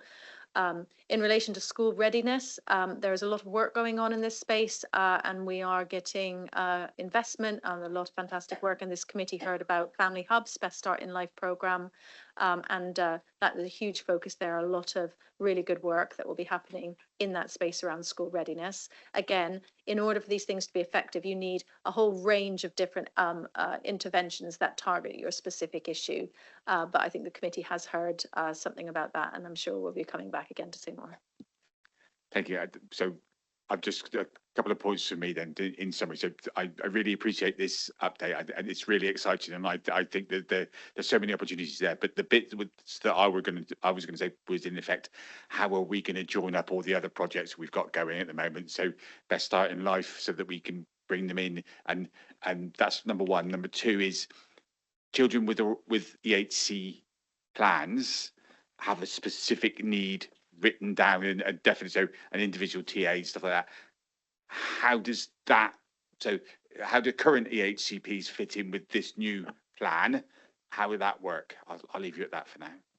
So for, as Tim said, for ALPs and ELPs, some of the children will have EHCPs, the majority will not. But that's one of the advantages of it, is that you don't need an EHCP to be able to access it, thereby making that a preventative. If there's an existing EHCP now, will that stay with the child going through the process, or will we have to have negotiations to, in effect, change the provision in it?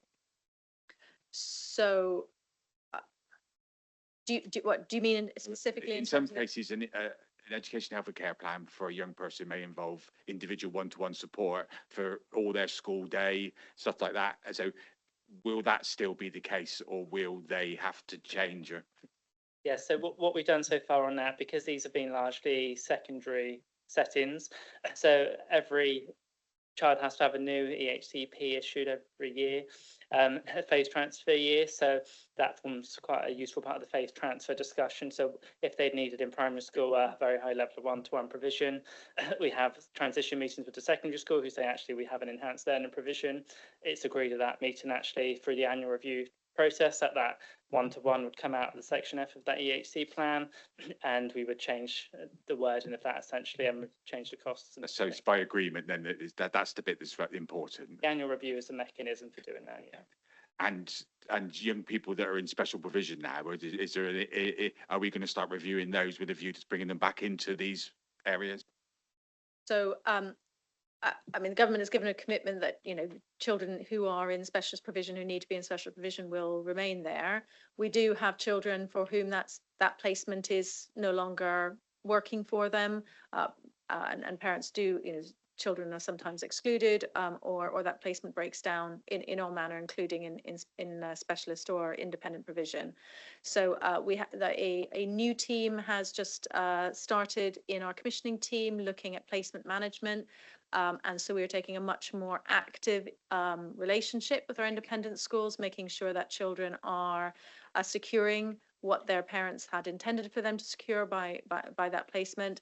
And so the capacity to do that child by child work has significantly increased, and we're happy to come back and talk to the committee about how that lands over the next few months. I could ask questions for hours, so I think this is really exciting and a really interesting element. And as is with everything, the devil's going to be in the details. So, thank you for the information. I think members, we've learned something from this going forward, and I look forward to formal recommendations coming forward so that we can get some because I've written down here about a feedback on data so that we can have a track things to see how they're going. But until it becomes more a formalized process, it's not that easy. So I look forward to that. Thank you, members, for your time. Thank you, Tim, and the people that joined us. Thank you. Okay, agenda item. I'm just gone to where we to, so it's 3:30. Okay, so if you, I'll take a short 10-minute break now, and then we'll come in for the last few items. So back and ready to go for 20 to 4, please. Thank you, everyone.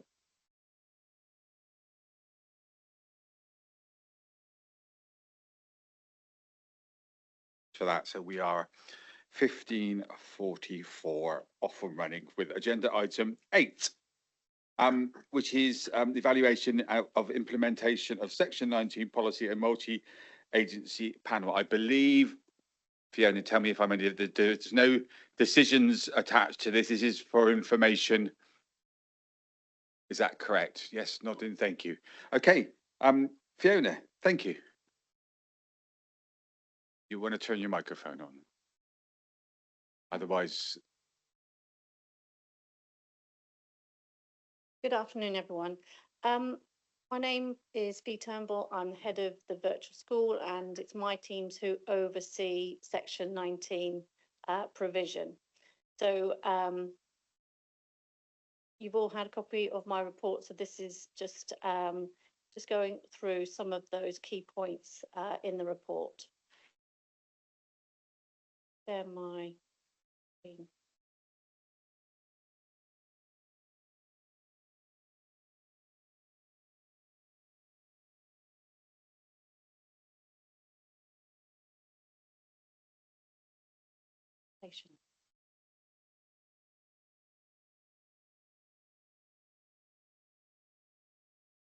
So whilst we're just getting slides up, hopefully you've all got a copy of them.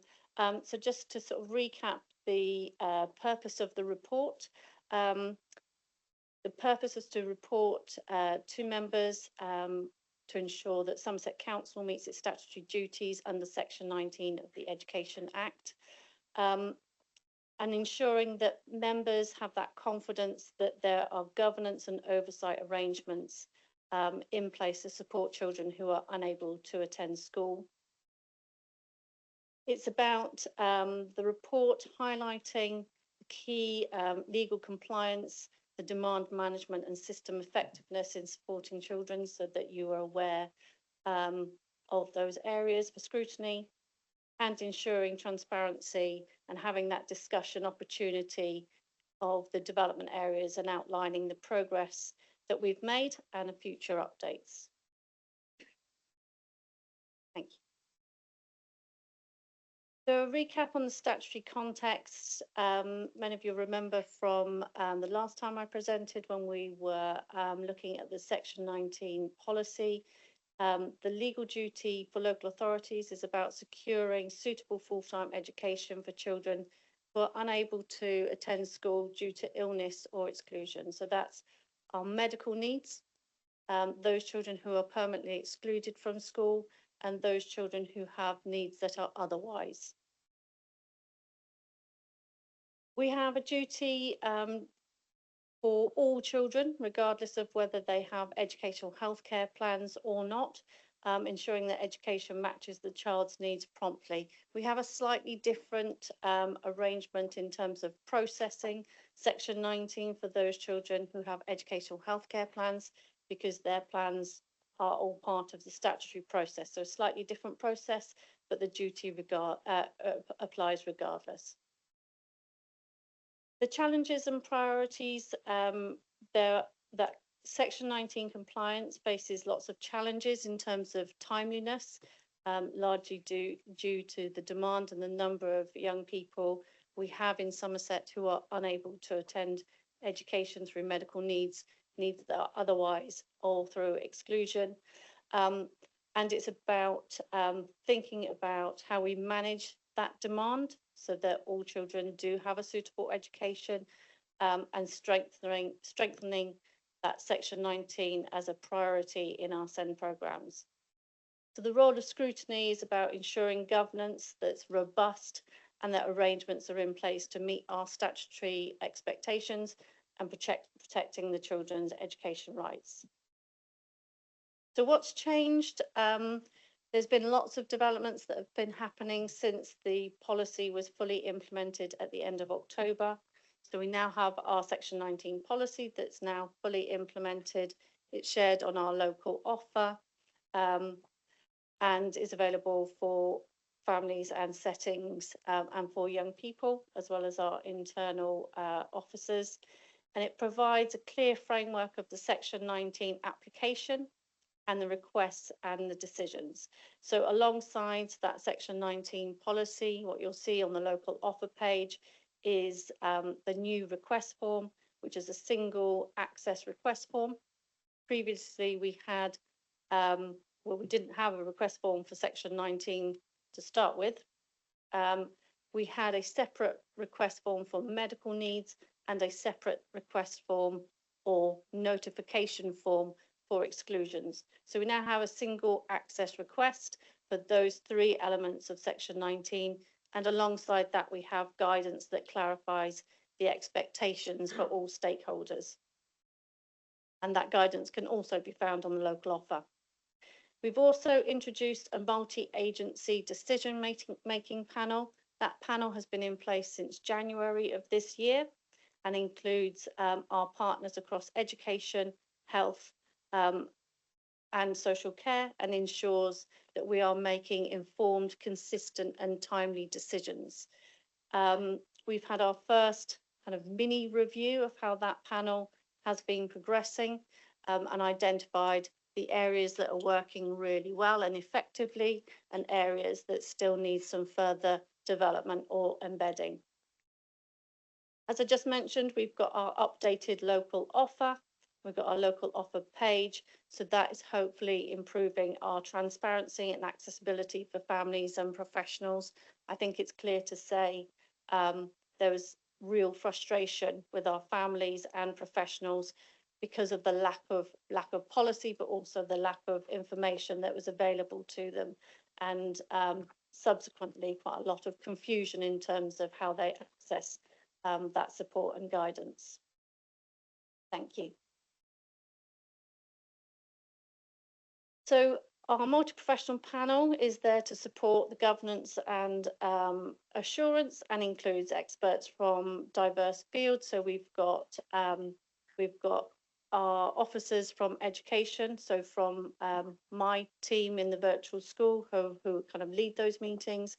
We've got officers from the Preventing Exclusion team, and we've got officers from FIS and from our attendance monitoring team.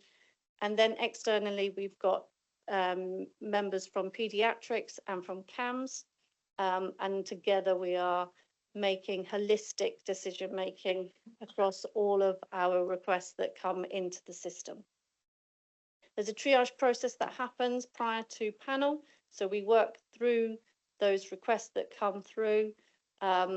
We work with our attendance monitoring team to make sure that there's not an open and ongoing piece of work that needs to happen first. We also look at the different teams who are already stepped in and supporting, and checking to see if that is working and making some progress and therefore needs to continue, or if there needs to be a further layer on top of that, and then identifying those requests that need to go through to the multi-professional panel. Alongside that, we've got a shared tracking document that sits on SharePoint, so that all officers who are involved in that panel have access to all of the information that comes through panel, but also tracking and monitoring decisions and information as well.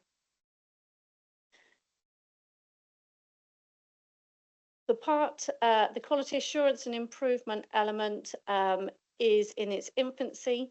We are beginning as a panel, starting to identify themes and learning points that's driving continuous service improvement and shared ownership. So as I mentioned, we had a kind of mini review point to pull together what's working well, what continues to need development, but it is starting to identify some themes across particular localities or schools, and we are able to link in with our internal teams, with our inclusive curriculum and training team, where there may be some further support that might be needed in terms of inclusive curriculum and reasonable adjustments, but also with our school improvement team as well. Thank you. For our headline data, overall, our demand, we've had 193 requests since our policy, since our request form was launched at the beginning of January, following our policy implementation. Unsurprisingly, we've had significant demand across the Section 19 system, and that is increasing week on week. And I think it's fair to say that that is what we anticipated. So the challenge is trying to keep up with that increasing demand. We have 51 cases that have been completed through panel and decisions made, and 21 active cases demonstrating that the ongoing panel operation is working well and moving children through a kind of system and process to make sure that they are accessing the provision that they need or the additional support where it's required. We've had 50 day 6 exclusion cases, and they form a large portion of demand across the system, which highlights the ongoing impact on the system. What I would say is, with our preventing exclusions team now in place, whilst we've had 50 day 6 exclusion cases, we've actually been able to rescind quite a few of the exclusions that have come through. So whilst our exclusion data is still too high and is very high, we are now, for the first time in a while, starting to make some headway in reversing those decisions to exclude, stepping in early before they escalate to a full permanent exclusion, and challenging some of those decisions. We've only had 14 requests declined, showing that our threshold application feels appropriate and that valid referrals are coming in. And I think that's largely to a combination of the guidance documents that sit alongside the request form, but also the specialist callback function that we have within the system as well, which allows us to step into any conversations with families or settings who are worried about Section 19 and have questions around whether a request would be appropriate or additional support is required. So it feels like those requests that are coming through are largely appropriate. That's also just to say that where requests are declined, there is additional support and contact made with families and settings to talk through what else could be put in place to support. So no family or young person is left with nothing. Thank you. In terms of the data and the kind of scrutiny around the data that we've got, schools account for most referrals, showing a strong engagement with Section 19 processes and statutory responsibilities. We have a number from families, families who do have children in school, but also families where children are not on a school roll. As yet, we haven't had any referrals come through medical professionals, but they have an opportunity to make requests as well, should they want to, but we haven't had any through yet. Talked about panel decision efficiency, so things are coming through in a much more timely fashion. We had a bit of a block at that initial triage process with our attendance monitoring team, we've kind of ironed through some of those wrinkles and got that working much more swiftly now. So we don't seem to have a backlog. We initially started putting in fortnightly panel meetings. We've had to just step that up to weekly. And that will also allow us now to have a review function in those panels as well as new casework. The day 6 exclusion cases drive demand and emphasise the need for swift interim education and links with alternative provision, and our preventing exclusions team are leading that.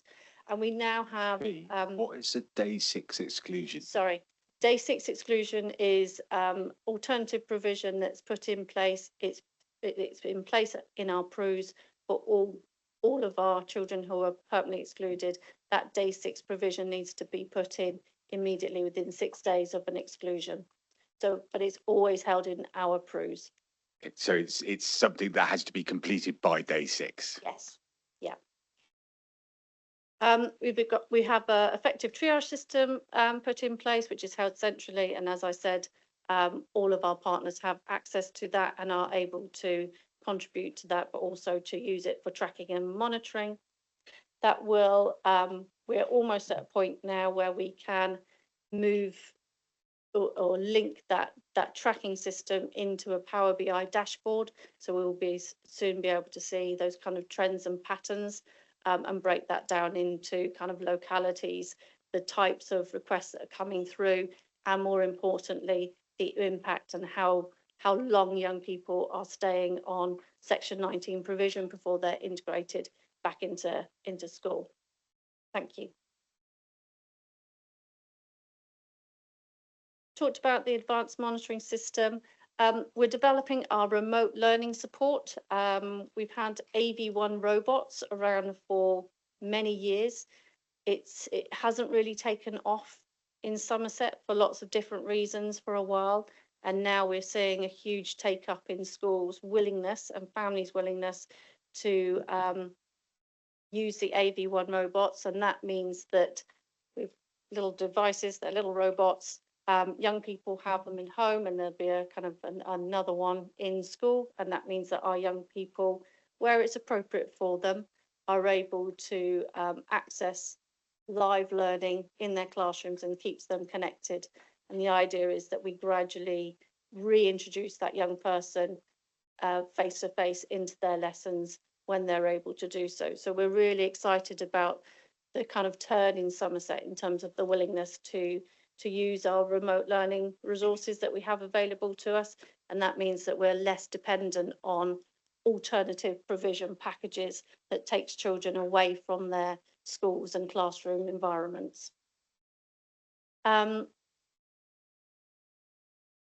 The other thing to just think about is our compliance and thinking about our education outcomes through improved data tracking.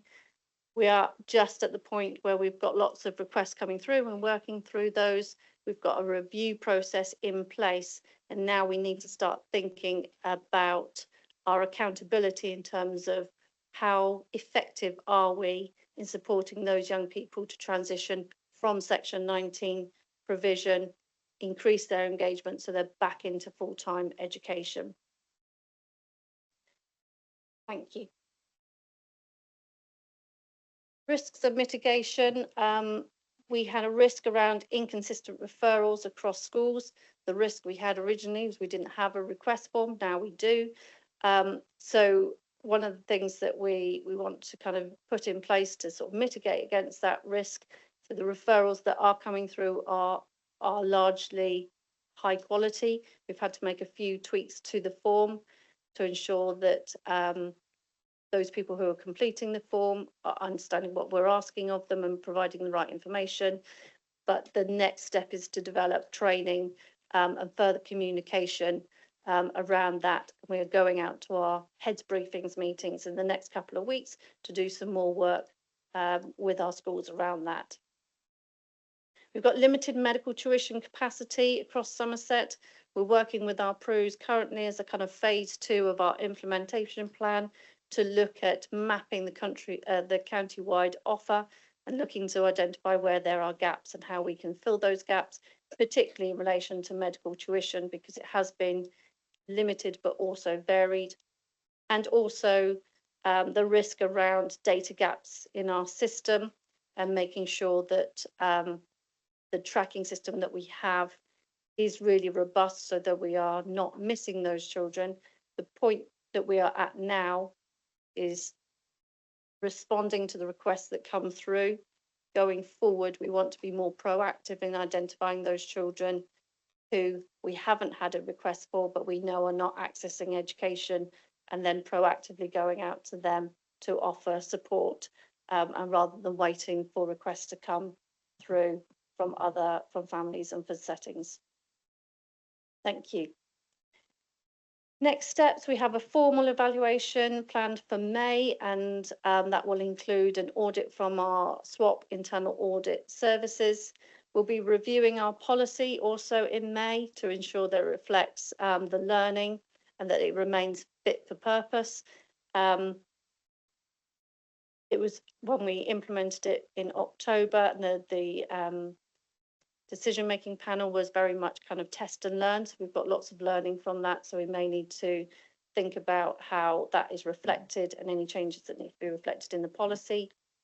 We continue to embed the Section 19 offer, so talking about developing that medical provision across our PRUs, but also how we can develop our alternative provision within our framework and looking for gaps there. And that monitoring and updates, we'll be looking at the alternative provision packages, making sure that they are fit for purpose and genuinely effectively supporting that reintegration back into education for our young people. Thank you. So open to any questions. Okay, questions, members. Francis, would you like to go first? Save me this time. Thank you very much. It's a very helpful thing, presentation, and lots of very valuable stuff here. I think three things. First of all, I don't quite understand the numbers. There are 193, but 51 and 50 and 21 and 14 make 136. So what's happened to the other 58? They are likely to be sitting on triage, or we are waiting for additional information because we need further information from families and settings. That does explain that. There's a piece of work that's sitting in that triage space. So they're known to us. We're actively doing something, but they haven't hit panel yet. Right. That's very helpful to know. It's not sitting there as a waiting list or whatever. No. Yeah. Okay. That's the next thing is, I know every single child is different. The reasons will all be different. Is there any way we can talk about how long it may take for a child to be able to go back to be in school, or whether is it so individual that that you can't really talk about that? It would be very difficult to talk about it at this stage, Francis, and I think all children are individual and it's very individualized cases. Some children will transition in much easier than other children. Some children may never get to the point where we reintegrate them, and actually we need to look at something called very alternative and longer term. I think once we've got our dashboard, our Power BI dashboard, and we can look to see how long, we've got some data that shows how long it's taking to transition children back in, then we should start to see some kind of trends around the things that work well, what are the challenges, what are the blockers, and thinking about what else we could do differently. Yep, that's really helpful. And if I may, my third one, this paper is about what have we put in place? These are new processes. These are how does it work, and how are we evaluating and monitoring? For people like me who are outside the system, essentially, I glean through the paper AV1s. Yes, I know about AV1s, and I know when they were introduced. I'm really sad there hasn't been a big take up till now. I'm really glad that that's now happening, because it's a fairly obvious one for a number of children. So that's one thing. You talk about AP for some of them. What is it that I would like a sort of picture of what is it we do to enable these children to go back to school? So for some young people, they need a more robust group of professionals around them to support them. And sometimes it's a case of they haven't got the right people around the table. And so part of the Section 19 panel is about thinking about who needs to be around that table, that supportive network, and sometimes having the right people with the right kind of solution focused ideas or resources. What sorts of people are the right people? So sometimes we find Young Somerset haven't been involved, and they do a huge amount of work directly with young people, but also with families and settings. Quite often the requests that come through to us, Young Somerset are not known to Young Somerset. So sometimes there's a step before. What we don't want to do is jump too quickly to an alternative provision package, because as soon as we distance children more from their education placements, the harder it is to reintegrate them. So sometimes there are some quick wins, if you like, because we've overlooked a service that actually could really make a difference. So that's part of what we do in the decision-making panel, and that's the benefits of having those multi-professionals around the table to think about, have we missed something here? We need to have something in place. Or equally, do we have something in place, but actually this is really complex and it's going to take a little bit longer? And sometimes that's the case too. So, sorry, thank you for that. Fee, you brought in, you made a statement about Young Somerset. I know what they, could you just quickly explain what Young Somerset do in relation to this instance, please? So they do lots of direct work with our settings around EBSA and kind of sort of trauma-informed practice, but also emotionally based school avoidance. They all work directly with young people and as mentors, and work with young people to understand what the barriers are for them accessing education, and working with them to try and overcome some of those barriers. They will also work with families around supporting families to enable their children to go into school. And so we've just very recently made a connection with Young Somerset. They weren't on our decision-making panel before, they now are. So they're a really useful addition to our panel members who can think, first of all, tell us if that young person is known to them, and if they're not known to them, what from their offer would they be able to bring about? So they're a useful addition to our panel. Just for clarity, correct me if I'm wrong, so they're a specialist provider that sit outside of Somerset Council who work specifically with a niche of young people in need at the time. Yes. To try and get them back into mainstream or to get to Amelia. I was going to say, Young Somerset have got a contract with the ICB, so they are health funded, and they have, I think, previously reported as part of the overall mental health approach strategy in the county. What I would say is, you know, what Fee is describing here is absolutely the hope for putting this in place, that there was our intention to get in earlier with young people, because we're seeing too many children for whom their situations were escalating to quite a severe level. And until you start working with children, you don't always know that is the case. It was the strong hypothesis without evidence suggested it. But what Fee is describing in terms of being able to come in and put in an early intervention with an existing provider, so not a gap in the system, but something that was not being utilised, I think is evidence that is working, and we're getting in early with those young people. Thank you. It's just there's an assumption sometimes that we know what and I think the work that Young Somerset are doing is actually outstanding. So it's a good point to clarify. Diego. Thanks, Chair. My one's just to drill down on basic exclusion cases, which before you asked the question, Chair, I asked AI to tell me what it was because I didn't know either. But I'm just wondering, of these 50 cases, for example, how many of those get the education on day 6?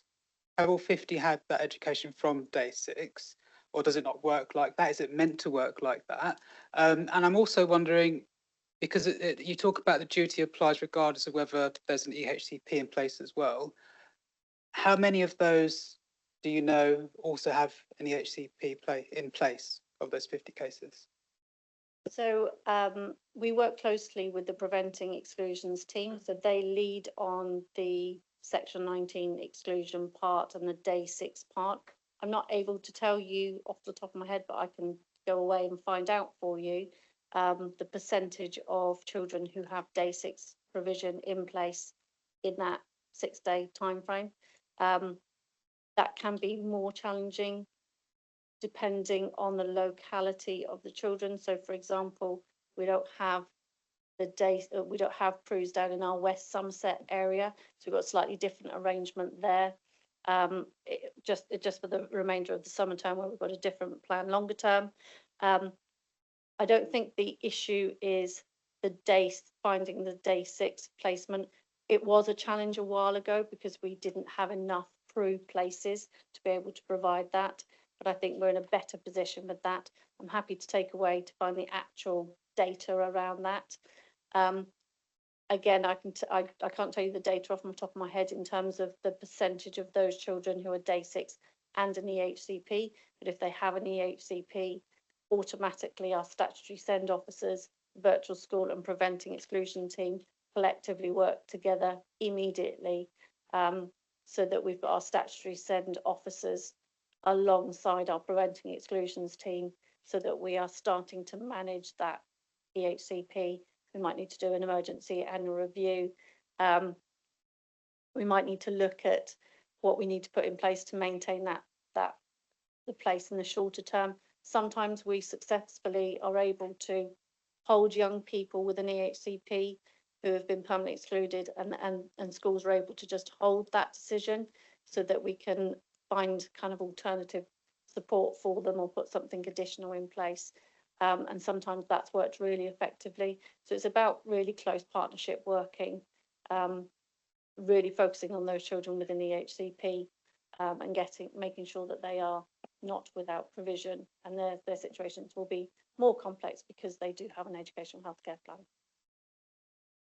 Thank you. Just say, Chair, if we get the data of those two specific things, that would be really useful. Thank you.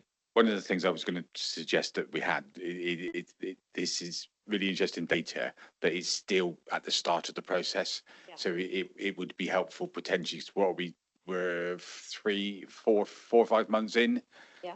And we're just at a niche. So it might, because my question would, I'll chuck Scrutiny, Paul, and I'll bring you in next. So what next was going to be my question. Are we going to, so you talked in your presentation about looking at the children already in the process and building on. So the what next? So time wise, when do you think you're going to be? So if we say, I know education people don't like us mentioning the summer holidays and stuff like that, but let's say September, October time, would it be worth bringing this back with a data-led report? So what's happened, where it is, and numbers, would that be helpful? Yeah, absolutely. And I would certainly hope that we have our Power BI dashboard in place at that point, so that will give us more nuanced data as well. Thank you. So yeah, so that'll be a recommendation, and that we come back. Go on, Amelia, you're waving at me. I was just going to say, just by way of illustration, we'll give you the actual numbers, but there's around twice as many of the total cohort of children who are excluded who have SEND as who don't. We'll give you the precise outcomes, and we do have a number of outcomes where we're below national, but the area in terms of us being able to allocate children to Day 6 has always been a relative strength. So that doesn't mean that we don't have concern about the number of children who are being excluded, but we generally are able to place and to meet our statutory requirements in Day 6. And also, just I'm excited by the Power BI, but the more data we have, the better, because the number of different ways people are not part of the daily count in a school is becoming greater, and alternative provision, shortened timetables, modified, all these different names are becoming, so a way to be able to monitor, to bring the number of people outside of our knowledge base into perspective a little bit more would be good, because then we can work with them better, and then, but at the same time we're looking for dealing with young people before they reach this point as well, which is also has to be an important element there. Councillor Ham, Pauline. Thank you. It's just a quick question. With the AV1 robots, I realise the take-up, unfortunately, has been really slow for whatever reason. But I just wondered if the take-up is grown enough now to know if there's any data to prove how effective they are and whether they actually manage to bring the children back to school, because presumably they can only be effective with a certain type of child, or you know, child who's off long-term sick or something like that, and whether they actually, there's any data to prove their worth.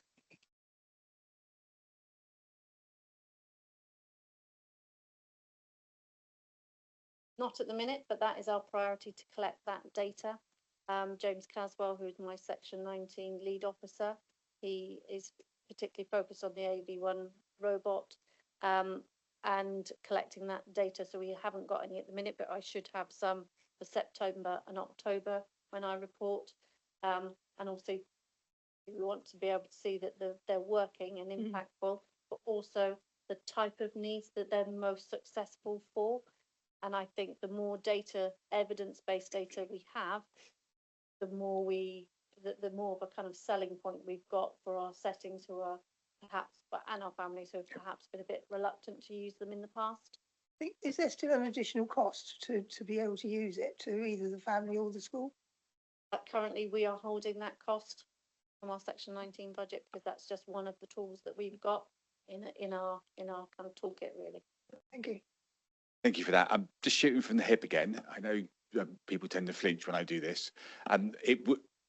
When we first had the robots come into council, it was interesting that they were brought along to a couple of meetings to give an example, because there are a lot of, I'm conscious that there are a lot of the 110 members of council that we have now that may not know what they are. And so my suggestion might be for consideration, if it may be worth bringing them along on a table at full council, maybe in May 20th or afterwards, just to view, because I think the more we're able to raise awareness of them and the work that the ability that it would be helpful. And so in effect, the reason I said full council, I'm happy to bring it to a scrutiny meeting with the members in this room if it's more, if you think it's, but I think we need to raise awareness as well, because part of the take up, part of the concern is the fact that people don't know what they are and how good they are and what they can do.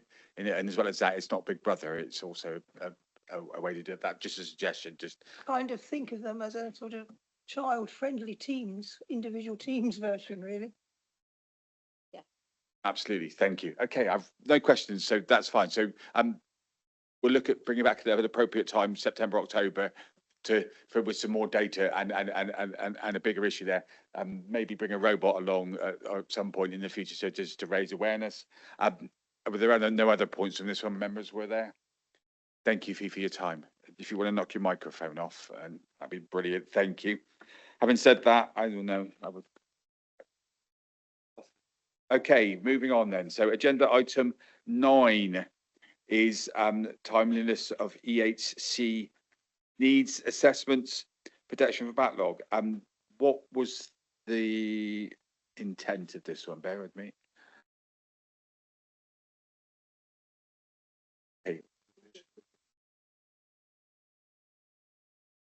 Okay. Kaylee, is it that's doing this? Yes, that's me. Yeah. Thank you. Thank you. Thank you, Chair. And good afternoon, everyone. My name is Kaylee Story. I'm a Principal Educational Psychologist and Head of SEND Assessment and Review. And as you've outlined, I'm here to talk to you about our timeliness of our education, health and care needs assessment, and look at how we can improve that with some additional resource. There is a report as well as a slide pack. I don't know if request. I have tried to share them, but I don't think I'm allowed. So I'll work through those when they're up and running. But while we're waiting for those, my intention is to briefly outline the statutory duties associated with education, health and care needs assessments, a little bit of context I'm aware that I think this has been discussed here fairly recently, so I won't go into too much detail, but a bit of context and data, some information on staffing. And then the kind of bulk of the slides, which again I will touch on briefly, outlines a few different models for how we might address the volume of assessments that we have in the system at the moment. Hey, so I see this, so forgive me, I'm just playing catch up on where we were with this. I'm just double checking. So we're being asked to review the models and associated resources required. So it's costs and stuff, isn't it? That they're in there. So the cost analysis are detailed there. The So costs, yeah. we're asking to comment for what purpose? Is to go back to executive, I think. Is that right, Heather? Yes, thank you. Thanks, Chair, and thanks, Kaylee. Yes, exactly right. This was something that, of course, the timeliness of education, health and care assessments, along with some of our social care issues as well, have been kind of escalated to a high need, really. So, of course, it's quite important for us collectively as a council to take this very, very seriously. So this was something that was, obviously you can't sit with that kind of need and then not come up with some solutions. So we're grateful to Kaylee and the team for coming up with solutions. But the idea was to try and get this very quickly in front of yourselves here, obviously, and also the corporate and resources scrutiny, in order to then discuss it more properly at executive. So that's the plan. So forgive me, just to be clear, is so there's a recommendation going to executive around this, is there? And is that paper attached? I don't think that's actually drafted at this point yet. So I think it's in draft and it's not attached here. But I think the idea is to get a sense from you about the proposals that are here and see whether which of the three proposals you think would be the most apposite thing to do. That's correct. Sorry, that just needed to be, because I know that we enter these things sometimes and I'm not sure what we're doing. So I apologise for interrupting. I just needed to double check, find my place in this. So this went to corporate resources, didn't it? They basically said there was no point coming to us. You're the experts, is why it's came to us. Thank you. So just picking up on that point, I think first to outline that any of the modelling and the information contained here is based on our current capacity and demand trends, and the outcomes that I've listed depend on those factors remaining stable at this point. So any further increase in demand or decrease in service capacity will obviously impact those outcomes that we've identified. So at the moment, we're assuming a kind of a stable model, and that will the outcomes will depend on that. So in terms of our statutory duties, just going forward a little bit, you'll be aware that the local authority has a statutory duty for the full assessment and education, health and care plan to be completed within a 20-week timeframe.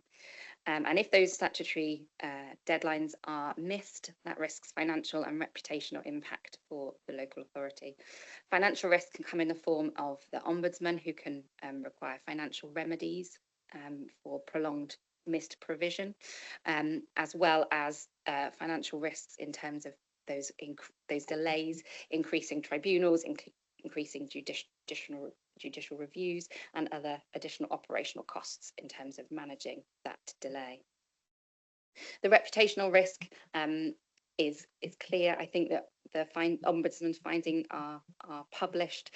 There are the data around timeliness is also published, and within the SEND inspection due any day now, there will be reputational risks through that too.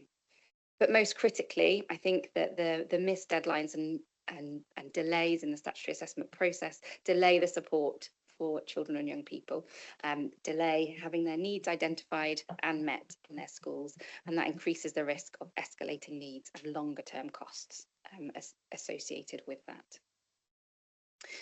Some of the reasons for the delays, I think, are quite well rehearsed. So,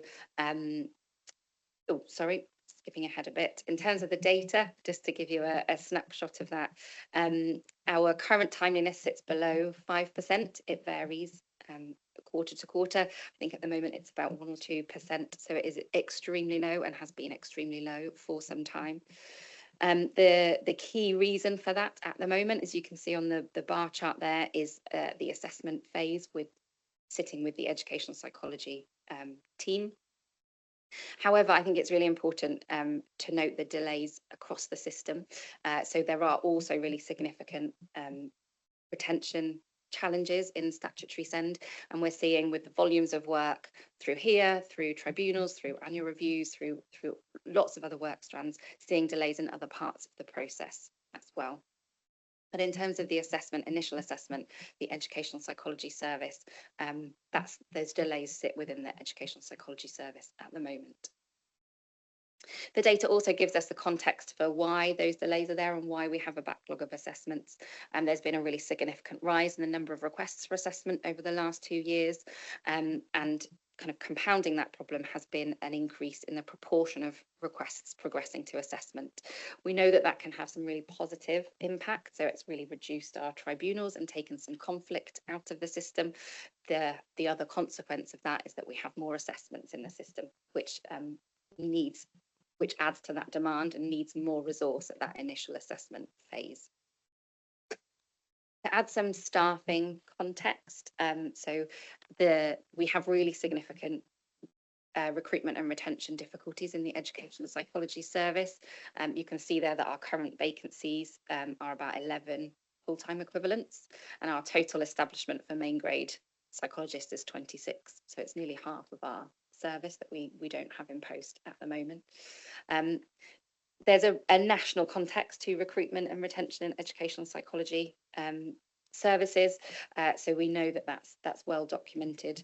There are really significant kind of competing factors that take EPs out of local authority work. Partly that is because of the statutory demand, so the work is less varied, and people are leaving for more holistic opportunities. They're also leaving for financial reasons. So there is a big market for locum educational psychologists who are carrying out statutory needs assessments for additional funding than you'd get as a local authority EP. We do have recruitment strategy in place and lots of aspects that we're following up to try to increase our recruitment and retention. A business case looking at our pay scales, reviewing starting salary. We've got a really well established pipeline coming through the service. So we have assistant educational psychologists that often come back to us as trainees when they are on the doctoral course, and then also are employed with us after that. We're recruiting up to 2 years in advance. So we're interviewing currently for September 27 starters. We're looking ahead, and we are putting together a campaign to really re-engage EPs to come back into the workforce, part of which is related to the send reform plans and the expert at hands offer that was mentioned earlier, which we're hoping will be very attractive to the workforce to bring them back into local authority work. It's also worth mentioning, as I said earlier, the statutory send officers retention difficulties. So the recruitment difficulties aren't the same, but the retention difficulties certainly are. And we do have a separate business case related to that work, where we're looking at the service design and structure to shore up that part of the system to address those retention challenges. The first kind of figures slide just gives you a bit of an update of where we are in terms of the backlog and demand at the moment and our capacity. So for children and young people that are waiting assessment, we have 350 on our backlog at the moment before an assessment has started. And the additional new demand has been reasonably stable over the last 12-month period, where we're looking at 100 additional new assessments every month that come in through the request for assessment or through tribunals and appeals that way. In terms of our capacity, we, from our internal kind of service and internal locum capacity, we are able to complete around 70 assessments every month. So that leaves us a shortfall, just keeping up with kind of new demand of 30 a month. So you can see how over a period of time that backlog has grown because we weren't able to meet that demand. Really helpfully, we have had some additional agency capacity up until the end of March and have managed to use some vacancy savings to extend some of that capacity going forward. So we have another short-term boost of additional capacity in the educational psychology team and in our SEND assessment team to be able to add to that number. So we're looking at around 110 over the next 4-month period. So we're still slowly chipping away at that backlog. We're not able to extend that funding any further because we have recruited some EPs for September, so that vacancy funding won't be there to extend that resource any further. Going on to the first model, that first slide shows what would happen if we didn't do anything else. So with that agency support ending in 4 months' time, what will happen then if things stay the same? And you can quite clearly see that the backlog and the waiting time for assessment increases really rapidly, and we'd be looking over the next 12 months at a significant increase in the backlog, and crucially the amount of time children and young people are waiting for that assessment rapidly rises to close to a year, which is a really significant time period. In terms of the waiting times, there are a number of measures that mitigations that we're putting in place to address some of those, and they're outlined in the report.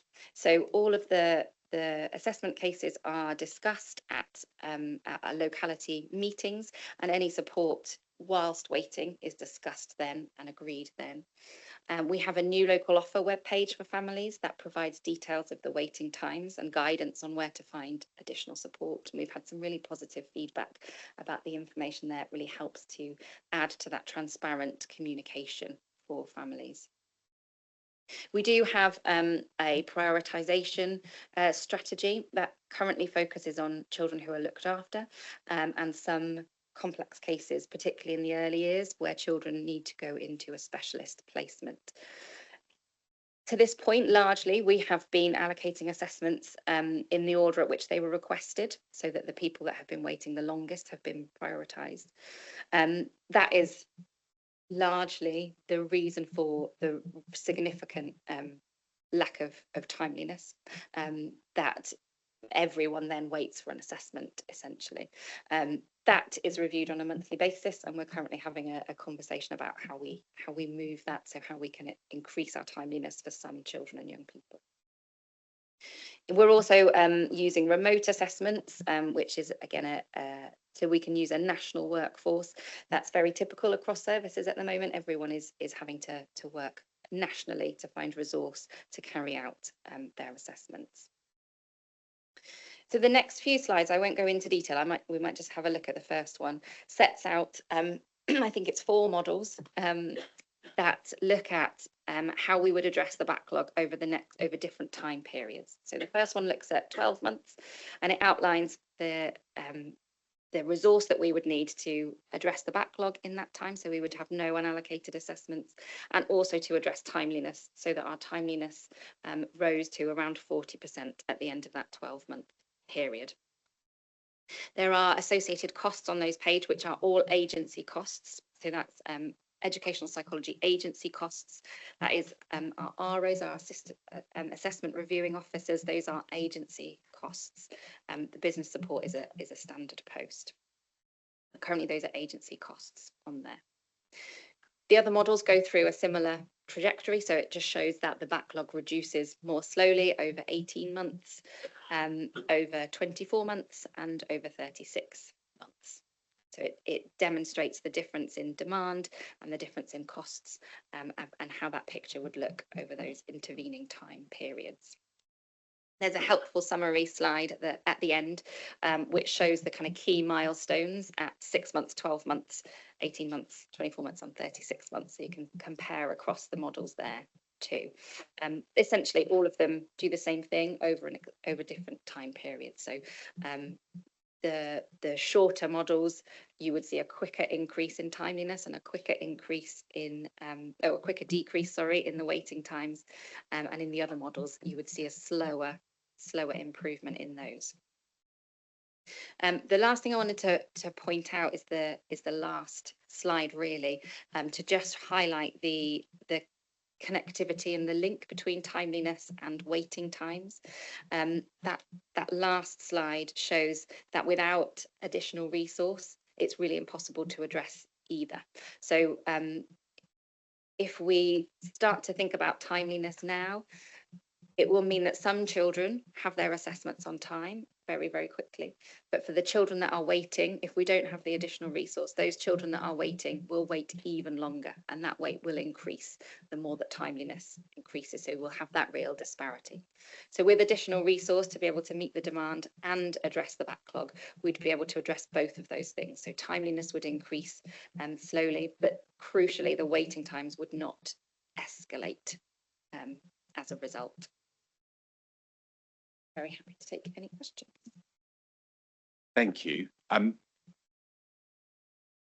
So when's the decision coming forward, Heather? And let me try and I'll get straight to the proper.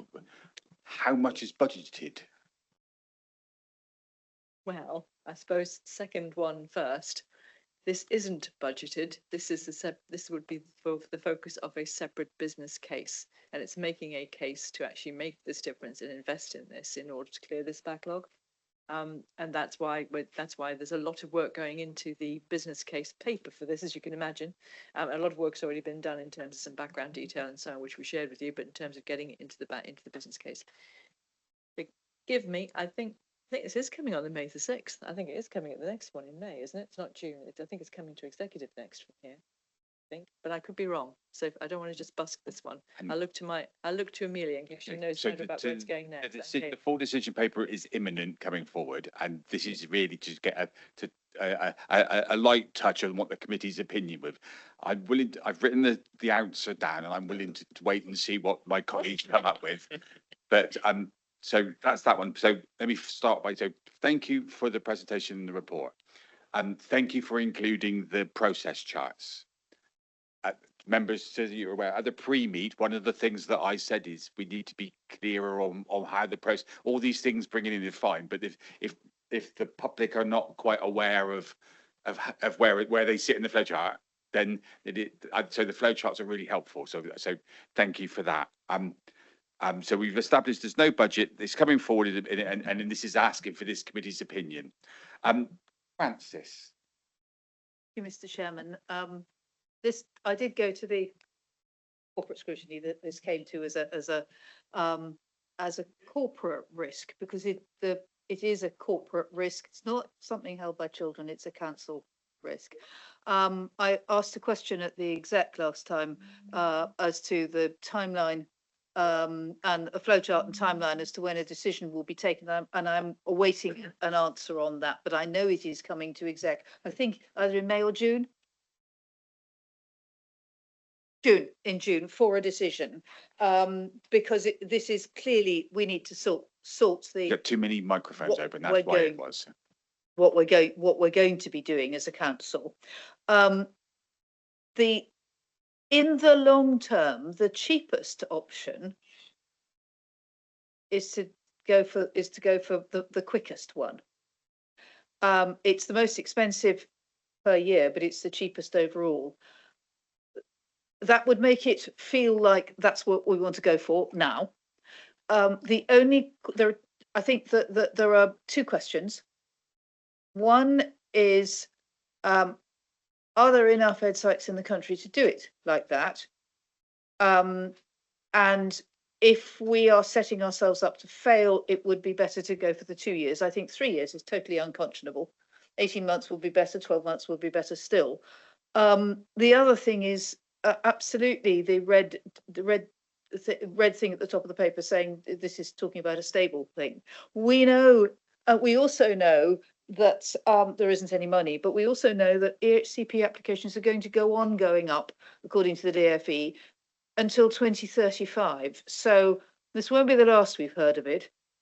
In short, go for 12 months if we can. If it's not realistic, don't go for longer than 2 years. So the market for private EHCP provision is very healthy. There are a lot of providers who provide a range, and we do have existing contracts. So obviously we would have to test the market, but we have been approached by a number of providers, including those that we're already working with. So it's a very robust market at this moment in time. And that's one of the reasons that there are some of the recruitment and retention issues that Kaylee has highlighted, is that there's a lot of capacity in the private sector. Okay, so I've that brings an interesting question, because one of the models not offered to us potentially is a blend. In effect, go for the as many EPs as possible in the short term to bring the list down, while we're developing more of our own in-house. So I think the certainly, as Kaylee has indicated, we're looking at everything that we can. And what I would say is we are also very mindful of the potential impact of the experts at hand offer, and ways that we can look at our workforce design to make our permanently employed staff offer as desirable as possible. It's a very, very competitive market. And you'll be aware that, you know, pay and reward is something that's being looked at across the council. So in competitive markets, we don't always compete at the highest level, but the team is very experienced in looking at how to make it a desirable job, an enjoyable job, a rewarding one. And so we're looking at all of those avenues. Thank you, Diego. Thank you, Chair. Really, really pleased to see this come before us. The presentation makes clear that we've not been great in terms of delivering those EHCPs in time, and you've made the reasons clear for that. So it's helpful to see suggested injections of investment to bring that down and to help the service, our children and our families too. I think Francis covered the point about whether or not there are enough EPs out there in that agency world, and as I understood it as well, there are many there willing to do the work for us, which is good. And so, as Francis have said, I would be very keen as a committee for us to recommend that we do that 12-month injection option, because that's really important for our children. The second element of it is that one of the points that Lee said, which I don't think was covered so much in the presentation, but it is here, about the business case, about the pay scales for educational psychologists, so the permanent positions within our organisation.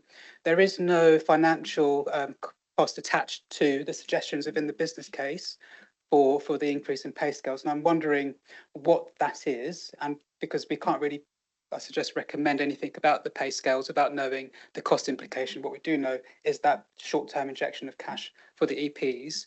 And the other thing as well, I'm wondering, in terms of the EHCP numbers, is that new cases, entirely new cases? Does that include kind of phased transfer numbers as well, or is that separate, or is that a separate figure to what's been presented in the report? So just to answer that last one first, those are entirely new assessments. So those are all children that are coming in as new requested assessments. Can I come back on that one, Chair? So you still have the pressure of the phased transfers, and I don't know what this organisation's record is on delivering those phased transfers within the time limit. It'll be interesting to understand that. So there's additional pressure on top of what's been presented to us. So even those educational psychologist option 1 there, perhaps wouldn't still deal with all the pressure within the organisation when it comes to EHCPs. Is that correct? Yes, no, you're absolutely right. This is a very small part, really, although it's very significant, a small part of the whole statutory process. So there are huge pressures in other areas. Phase transfers is a really key time point. At the moment, educational psychologists aren't involved in phase transfers in a significant way as they are in the initial assessments, and that's the same across all aspects of the statutory SEND system. So as Tim said earlier, every child has an annual review every year, but educational psychologists wouldn't necessarily be involved in those as routine. We would love to be able to do more of that work, but with the pressures and the demands, that's not the kind of priority for us at the moment. It is on those initial assessments, but you're absolutely right, there are lots of other pressures across the system that can feed in, and this will only address one part of that. So I would make the general point that in any area of the system that is demand led, where there are volumes, every single point we are under pressure. And that is also the case for the health service. So that's a kind of a universal across the piece. What I would say is then just drawing the connection back to what Fee is describing earlier, what Tim was describing earlier. What is critical is that we be intervening earlier for children who absolutely can succeed without an education healthcare plan, so that they don't come to the point where parents feel or the school feels that they have to apply for one. So some of the things, around Section 19, some of those children, we would fully expect that they would not need to apply for an EHCP unless we fail to intervene. And so that work is doing that in that space, as well as the ELPs and ALPs. Any of those children potentially could escalate into the system if they don't have the right provision. So I think across the piece, we need to deal with the cases that are coming through, but we will, as Francis indicated, the government is saying that they're expecting the total volume to double. That is a staggering number of requests for us to process. So what we absolutely need to be doing is to be identifying those children who potentially may be escalating in future and making sure that we are meeting their need before any escalation gets to that point, so we can try and stabilise that through some of the things that colleagues have been describing today. Thank you. Councillor Carswell, Simon. Thank you, Chair. I'm going to focus a bit on the figures. What concerns me is that if the number of EHCPs in general is growing, in your backlog reduction models, you've got the monthly demand is falling. So it does concern me that you're making the figures fit what you need to achieve, which is obviously get rid of the backlog, but they may not be grounded in reality. And therefore, what might happen is that you find you've still got a backlog in 24 months that might even be increasing. Thank you. I think that's a really good point and a good observation. So in those models, the additional new demand remains stable, so 100 a month. The overall demand would reduce in those the longer the models are, because it's chipping away at the backlog a bit more slowly. But you're right, the kind of 100 a month new demand potentially will be more than that. There potentially would be an increase in that. That's what we're modelling. But as Amelia said, so much of it depends on the other work that's happening through the experts at hand and through other offers that are being stood up really quickly through the SEND reform plan to prevent some of that escalation. So some of this, Councillor, is about us aligning the modelling work that we are doing at the moment for the SEND reform plan.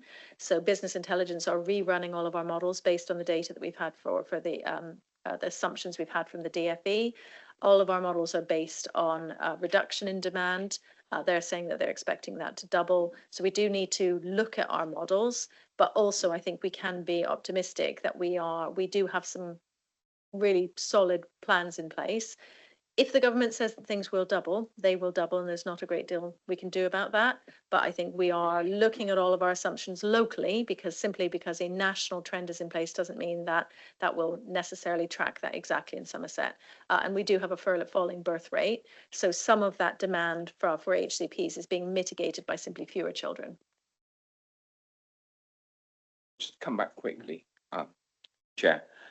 My other concern is if the backlogs do reduce, which is fantastic, you might find demand increases because people will think they've got a more realistic chance of their EHCP being looked at quicker and being assessed.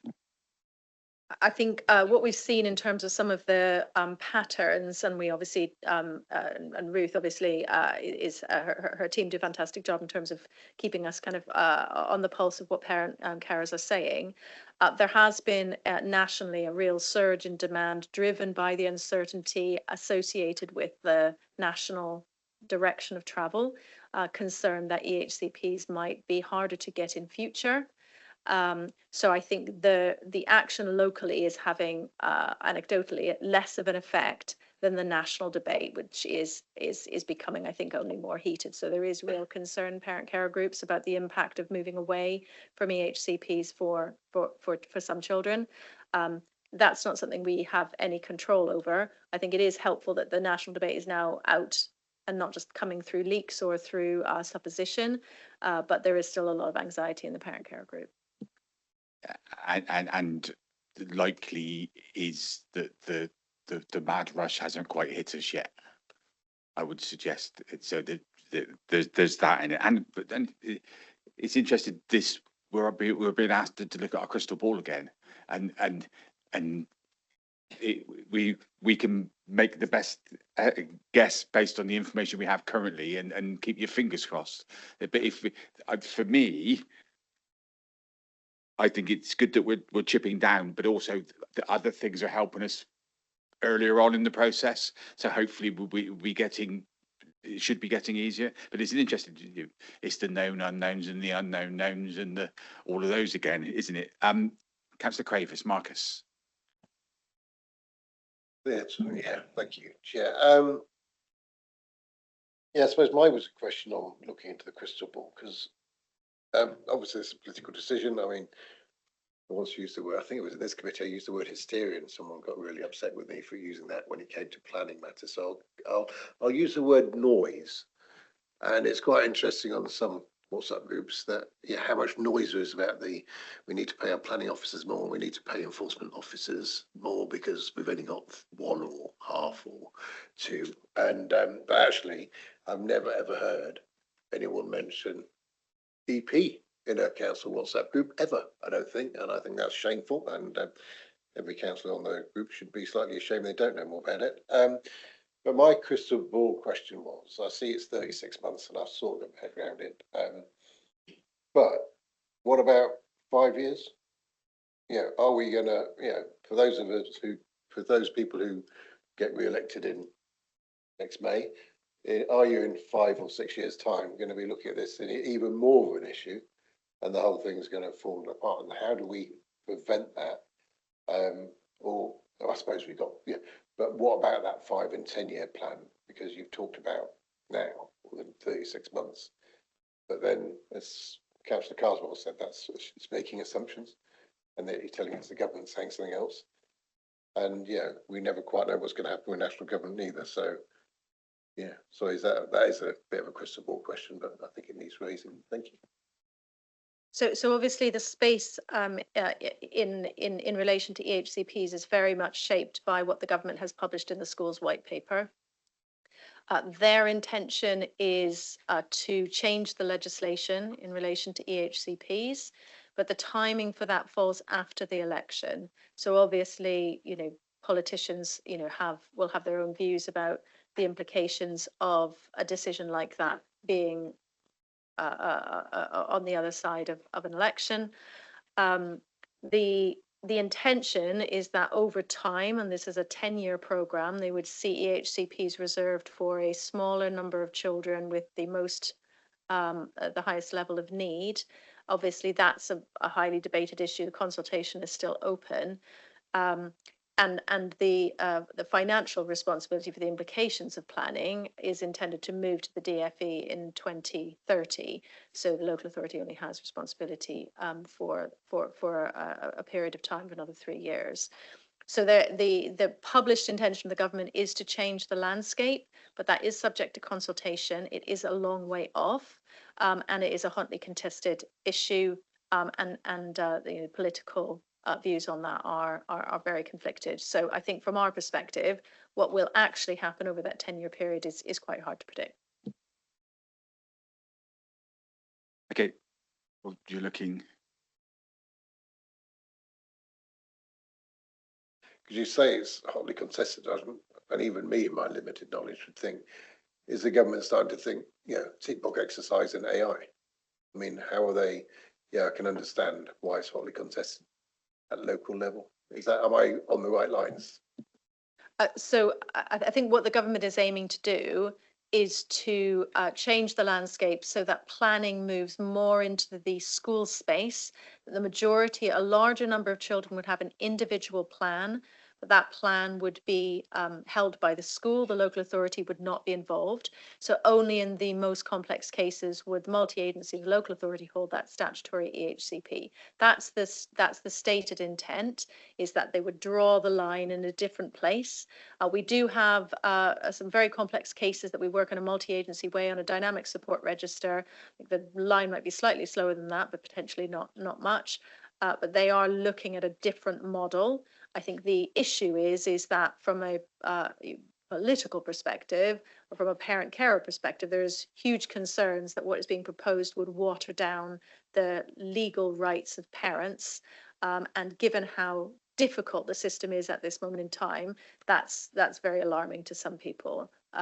So I think that's the thing that is likely to be difficult. This is, for anything, would be a bumpy ride nationally, because the level of anxiety from parent carers is so high, given how difficult things are at the moment. And it's the perception is that the untested bit would not have the same statutory weight, and the tested bit would be more restricted. Thank you. Slovak. I just wanted to look at this kind of proposal from a different angle. I do perfectly understand why there is a need to process all the outstanding EHCPs as soon as possible with the various kind of models which were presented to us. But I just wanted to also ask, what was the impact on the schools and the children taking into consideration when considering the time frame? Because what we have, it's the limited spaces across the schools. I know we have an increase of SEND bases and other initiatives, but nevertheless, what we see is that vast majority of the children with the EHCPs then require specialist provisions where we have limited spaces. So some of our schools are receiving 200-300 consultation per year for 2 or 3 spaces. So I'm just wondering if that's kind of realigned. Also, even if the spaces are available, if we are receiving, if the schools are receiving consultation at the late date, that's not benefiting the pupils or the schools, because the provision cannot be put in place in such a speedy manner. So I'm just wondering if those time frames were taken into consideration with the overall processing of the outstanding EHCPs assessments. Thank you. I think in terms of the sufficiency question, Sarvek, I think that's why the Tim's presentation earlier was so important, and how that mainstream plus capacity, as well as the SEND units capacity, is so vital for this work, because you're absolutely right. The children that have education health and care plans have to be educated somewhere, don't they? As well as that work, the work of the experts at hand model and the SEND reform model, in terms of increasing capacity in our mainstream schools to be able to meet the needs of these children. So I think those two things are really vital alongside this, to make sure that timeliness is on track. Certainly. Can I go back to what you just said? Absolutely, I agree with this. But what we see is a lot of the HCPs being completed at the end of July, August time. And then the consultation are sent at that point. And this is where I don't think that we can put sufficient amount of provisions for the pupils with such a speedy way. So therefore, the pupils are not benefiting from this. So that's what I'm asking for, is that consideration of that time frame where those EHCPs are processed. I know you don't have always control over this, but I think that should be incorporated into the overall plan. I think it would be super helpful, wouldn't it, if it was taken into consideration in terms of an education process, taking into account when schools are actually in session. It would be incredibly helpful. Unfortunately, with the statutory timeframes, we're not able to do that. If we're looking at a 20-week process, the consultations have to happen within a certain period of that. So it actually absolutely depends on when the requests are received. And there is, I think it needs some updating, but there is some guidance on the local offer for schools about when they make their applications, what time of the year that you make those applications, because that will absolutely have an impact on when you receive a consultation, or when different things happen, when the assessment can take place, for example. So we have similar concerns from an educational psychology point of view, where we're doing assessments for children over the summer holidays when you can't talk to school staff about their needs in school. But where we're bound by those statutory timeframes, we have very little control over that. The people that can influence that are the people that make the request, and at what time of year that request is put in. Thank you. I just wanted to say, and we're very conscious of the pressures, particularly on our special schools, and as Slavik will know, the volume of consultations is a significant demand on all of our special schools. As you said, we have just recruited a new placement management team. They start at the beginning of April, and we are absolutely intending to do everything we can in our power to try and bring the whole process forward, particularly around phase transfer, to have those conversations with special schools at a much, much earlier a point than we ever have done. Other areas do so and are quite successful in that regard, and we absolutely want to take that practice. We haven't had the capacity, but we now do, and that is a priority for the team. So while that won't mitigate all of the impacts on the special schools, certainly the earlier we can do anything, it's a case of every little helps, and anything that goes down to the wire or goes past the wire is a burden. Thank you. That's everyone once. Diego, did you want to come back? Yeah, just a couple more questions. Sorry, Chair. If this goes to decision in June, how long will it take, or does a service anticipate it will take to kick in and get the process going if execs say they're going to do X or Y or Z? I'm just wondering if that. Also, appreciating, let's say you do it all within the 20 weeks, you've got 130 assessments every month, because that is what it is. I'm just wondering, and it's kind of picking up on previous gentleman's point, is about the impact down the line and the impact on the other parts of the organisation, and whether that's putting additional pressure. And if so, has that been modelled as well? If we're doing everything the way we should be doing, what additional pressure is there? And the second one, Chair, is I really don't think we've had much information or debate around the pay scale business case. A lot of it's been focused on the PowerPoint presentation, which is good, but I think there is lots to yet to understand about the business, the pay scale. What is the cost? Where are we with that business case? And again, when is it anticipated that the service wants that to kick in? And how does that align with, and how does that fit with this temporary 12-month kind of agency process as well? I'm just a bit unclear as to how one works with the other, although I still stick to my original point, which go for the 12 months. Maybe Kayla can come in around the pay scales. What I would say is we've had to have some conversations with HR about the interconnection with the pay and reward programme. Education psychology is actually paid not on the Green Book like other local authority. They are Salisbury, which is a separately negotiated pay scale in education. It is already, and which is already declared an interest. So we just had to kind of understand that dependency. It does look like we may be able to do that apart from pay and reward, because they're not necessarily in scope for the corporate programme. So that's taken some time just to unpack that, because that's got to be right. The secondary issue around timescales depends. So we're just having those conversations with procurement, and it depends obviously on the size of the contract in terms of procurement routes. I don't know if you want to pick up the one about. So the business case for pay scales is, as you can see, in its infancy. So you're right, there isn't financial modelling. We're awaiting that. There are a number of business cases that are kind of related. The pay scales, this one, a statutory send kind of reorganisation one as well. And so we've taken some time to work out how best to kind of hang those together or treat them separately. So there's financial gaps in a couple of them that needs modelling. So we're working on that. But we hope that once that business case is from now, we're getting the business case up together and putting it in place would happen within 6 months at the outset. So we're hoping it will be a speedy process. It's a vital part of our recruitment drive, so it needs to be in place quickly. In terms of the procurement, we already have an agency contract that we'd be able to extend and use as a good basis, so that could happen immediately. Unfortunately, one contract had to end at the end of March because some of this has taken a little bit of time. But it might be that we need to go to do another procurement exercise. My understanding is that the last time we did that, it took around 3 months. So again, hopefully quite a quick process. As Amelia said, the market is absolutely there. There are providers waiting to go. You did, so there was a question just about dependencies. So in terms of impact of this, the clear impact is on our statutory send, our SAROs and ROs, assessment and reviewing officers, senior assessment reviewing officers. So as you said, there is a business case about that structure as well. The other dependency, which colleagues would just be mindful of, if we process a significant number of education healthcare plans, the finance team have estimated the cost to the high needs budget is really quite significant, because all of those plans come with banding cost. They also may be associated costs with that, and the average is quite high at this moment. So we just need to be aware. We would be making that very clear to the Department for Education.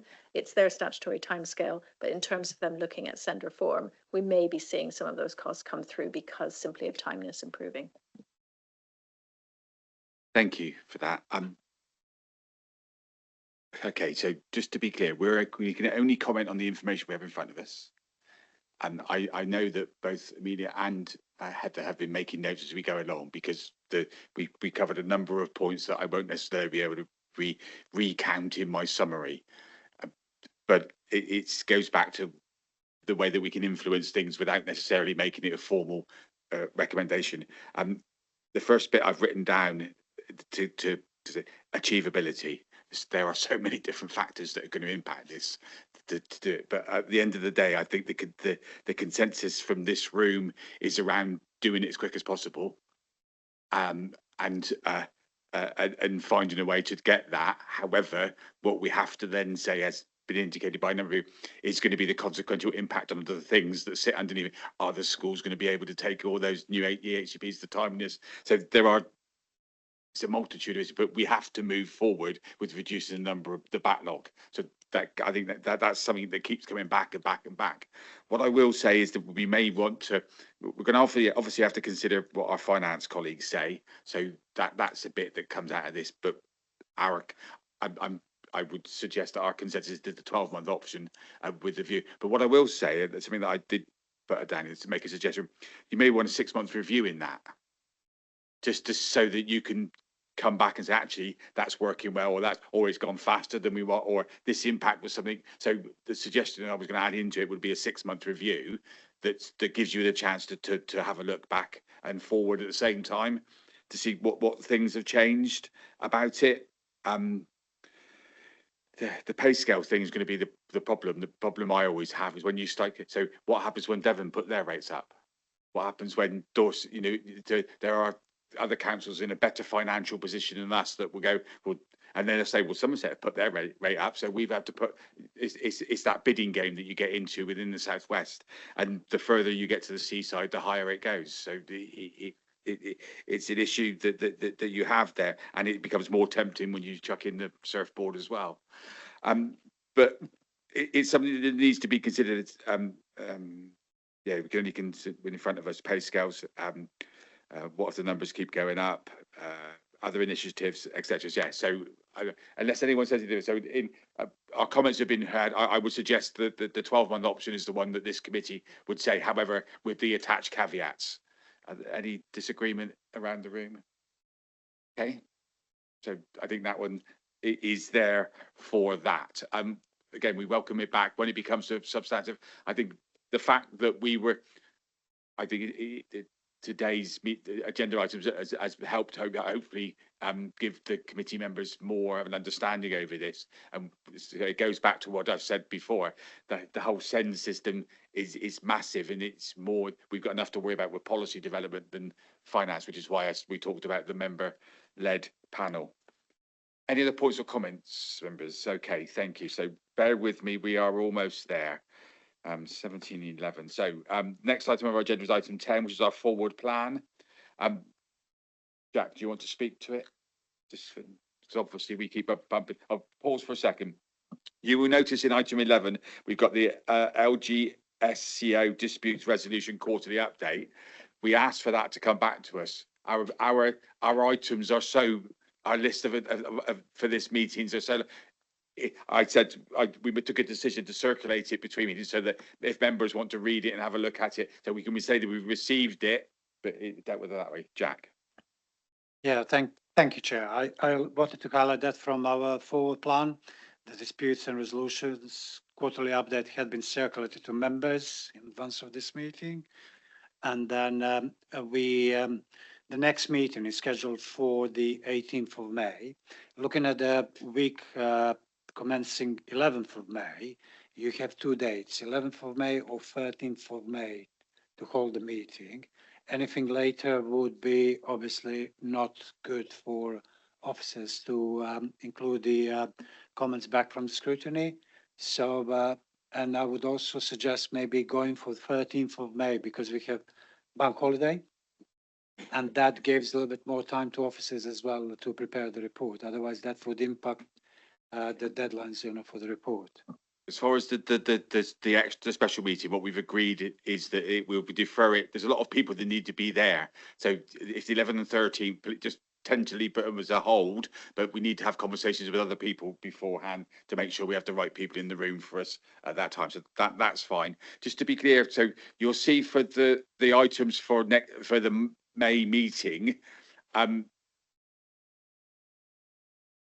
Vice Chair and I have been talking. So remember we dumped one item today, and we're still running at 3 and a bit hours. So we need to be conscious over the items that we bring to the. So I think rather than 4 substantive, I'm looking at 3 substantive really to because of to give us the time to be able to do it. What I will say is that we've got one of the discussions we had was the committee wants to have a better understanding of the work that the Somerset Parent Carer Forum does for us. And that was why we asked Ruth to come and speak to us.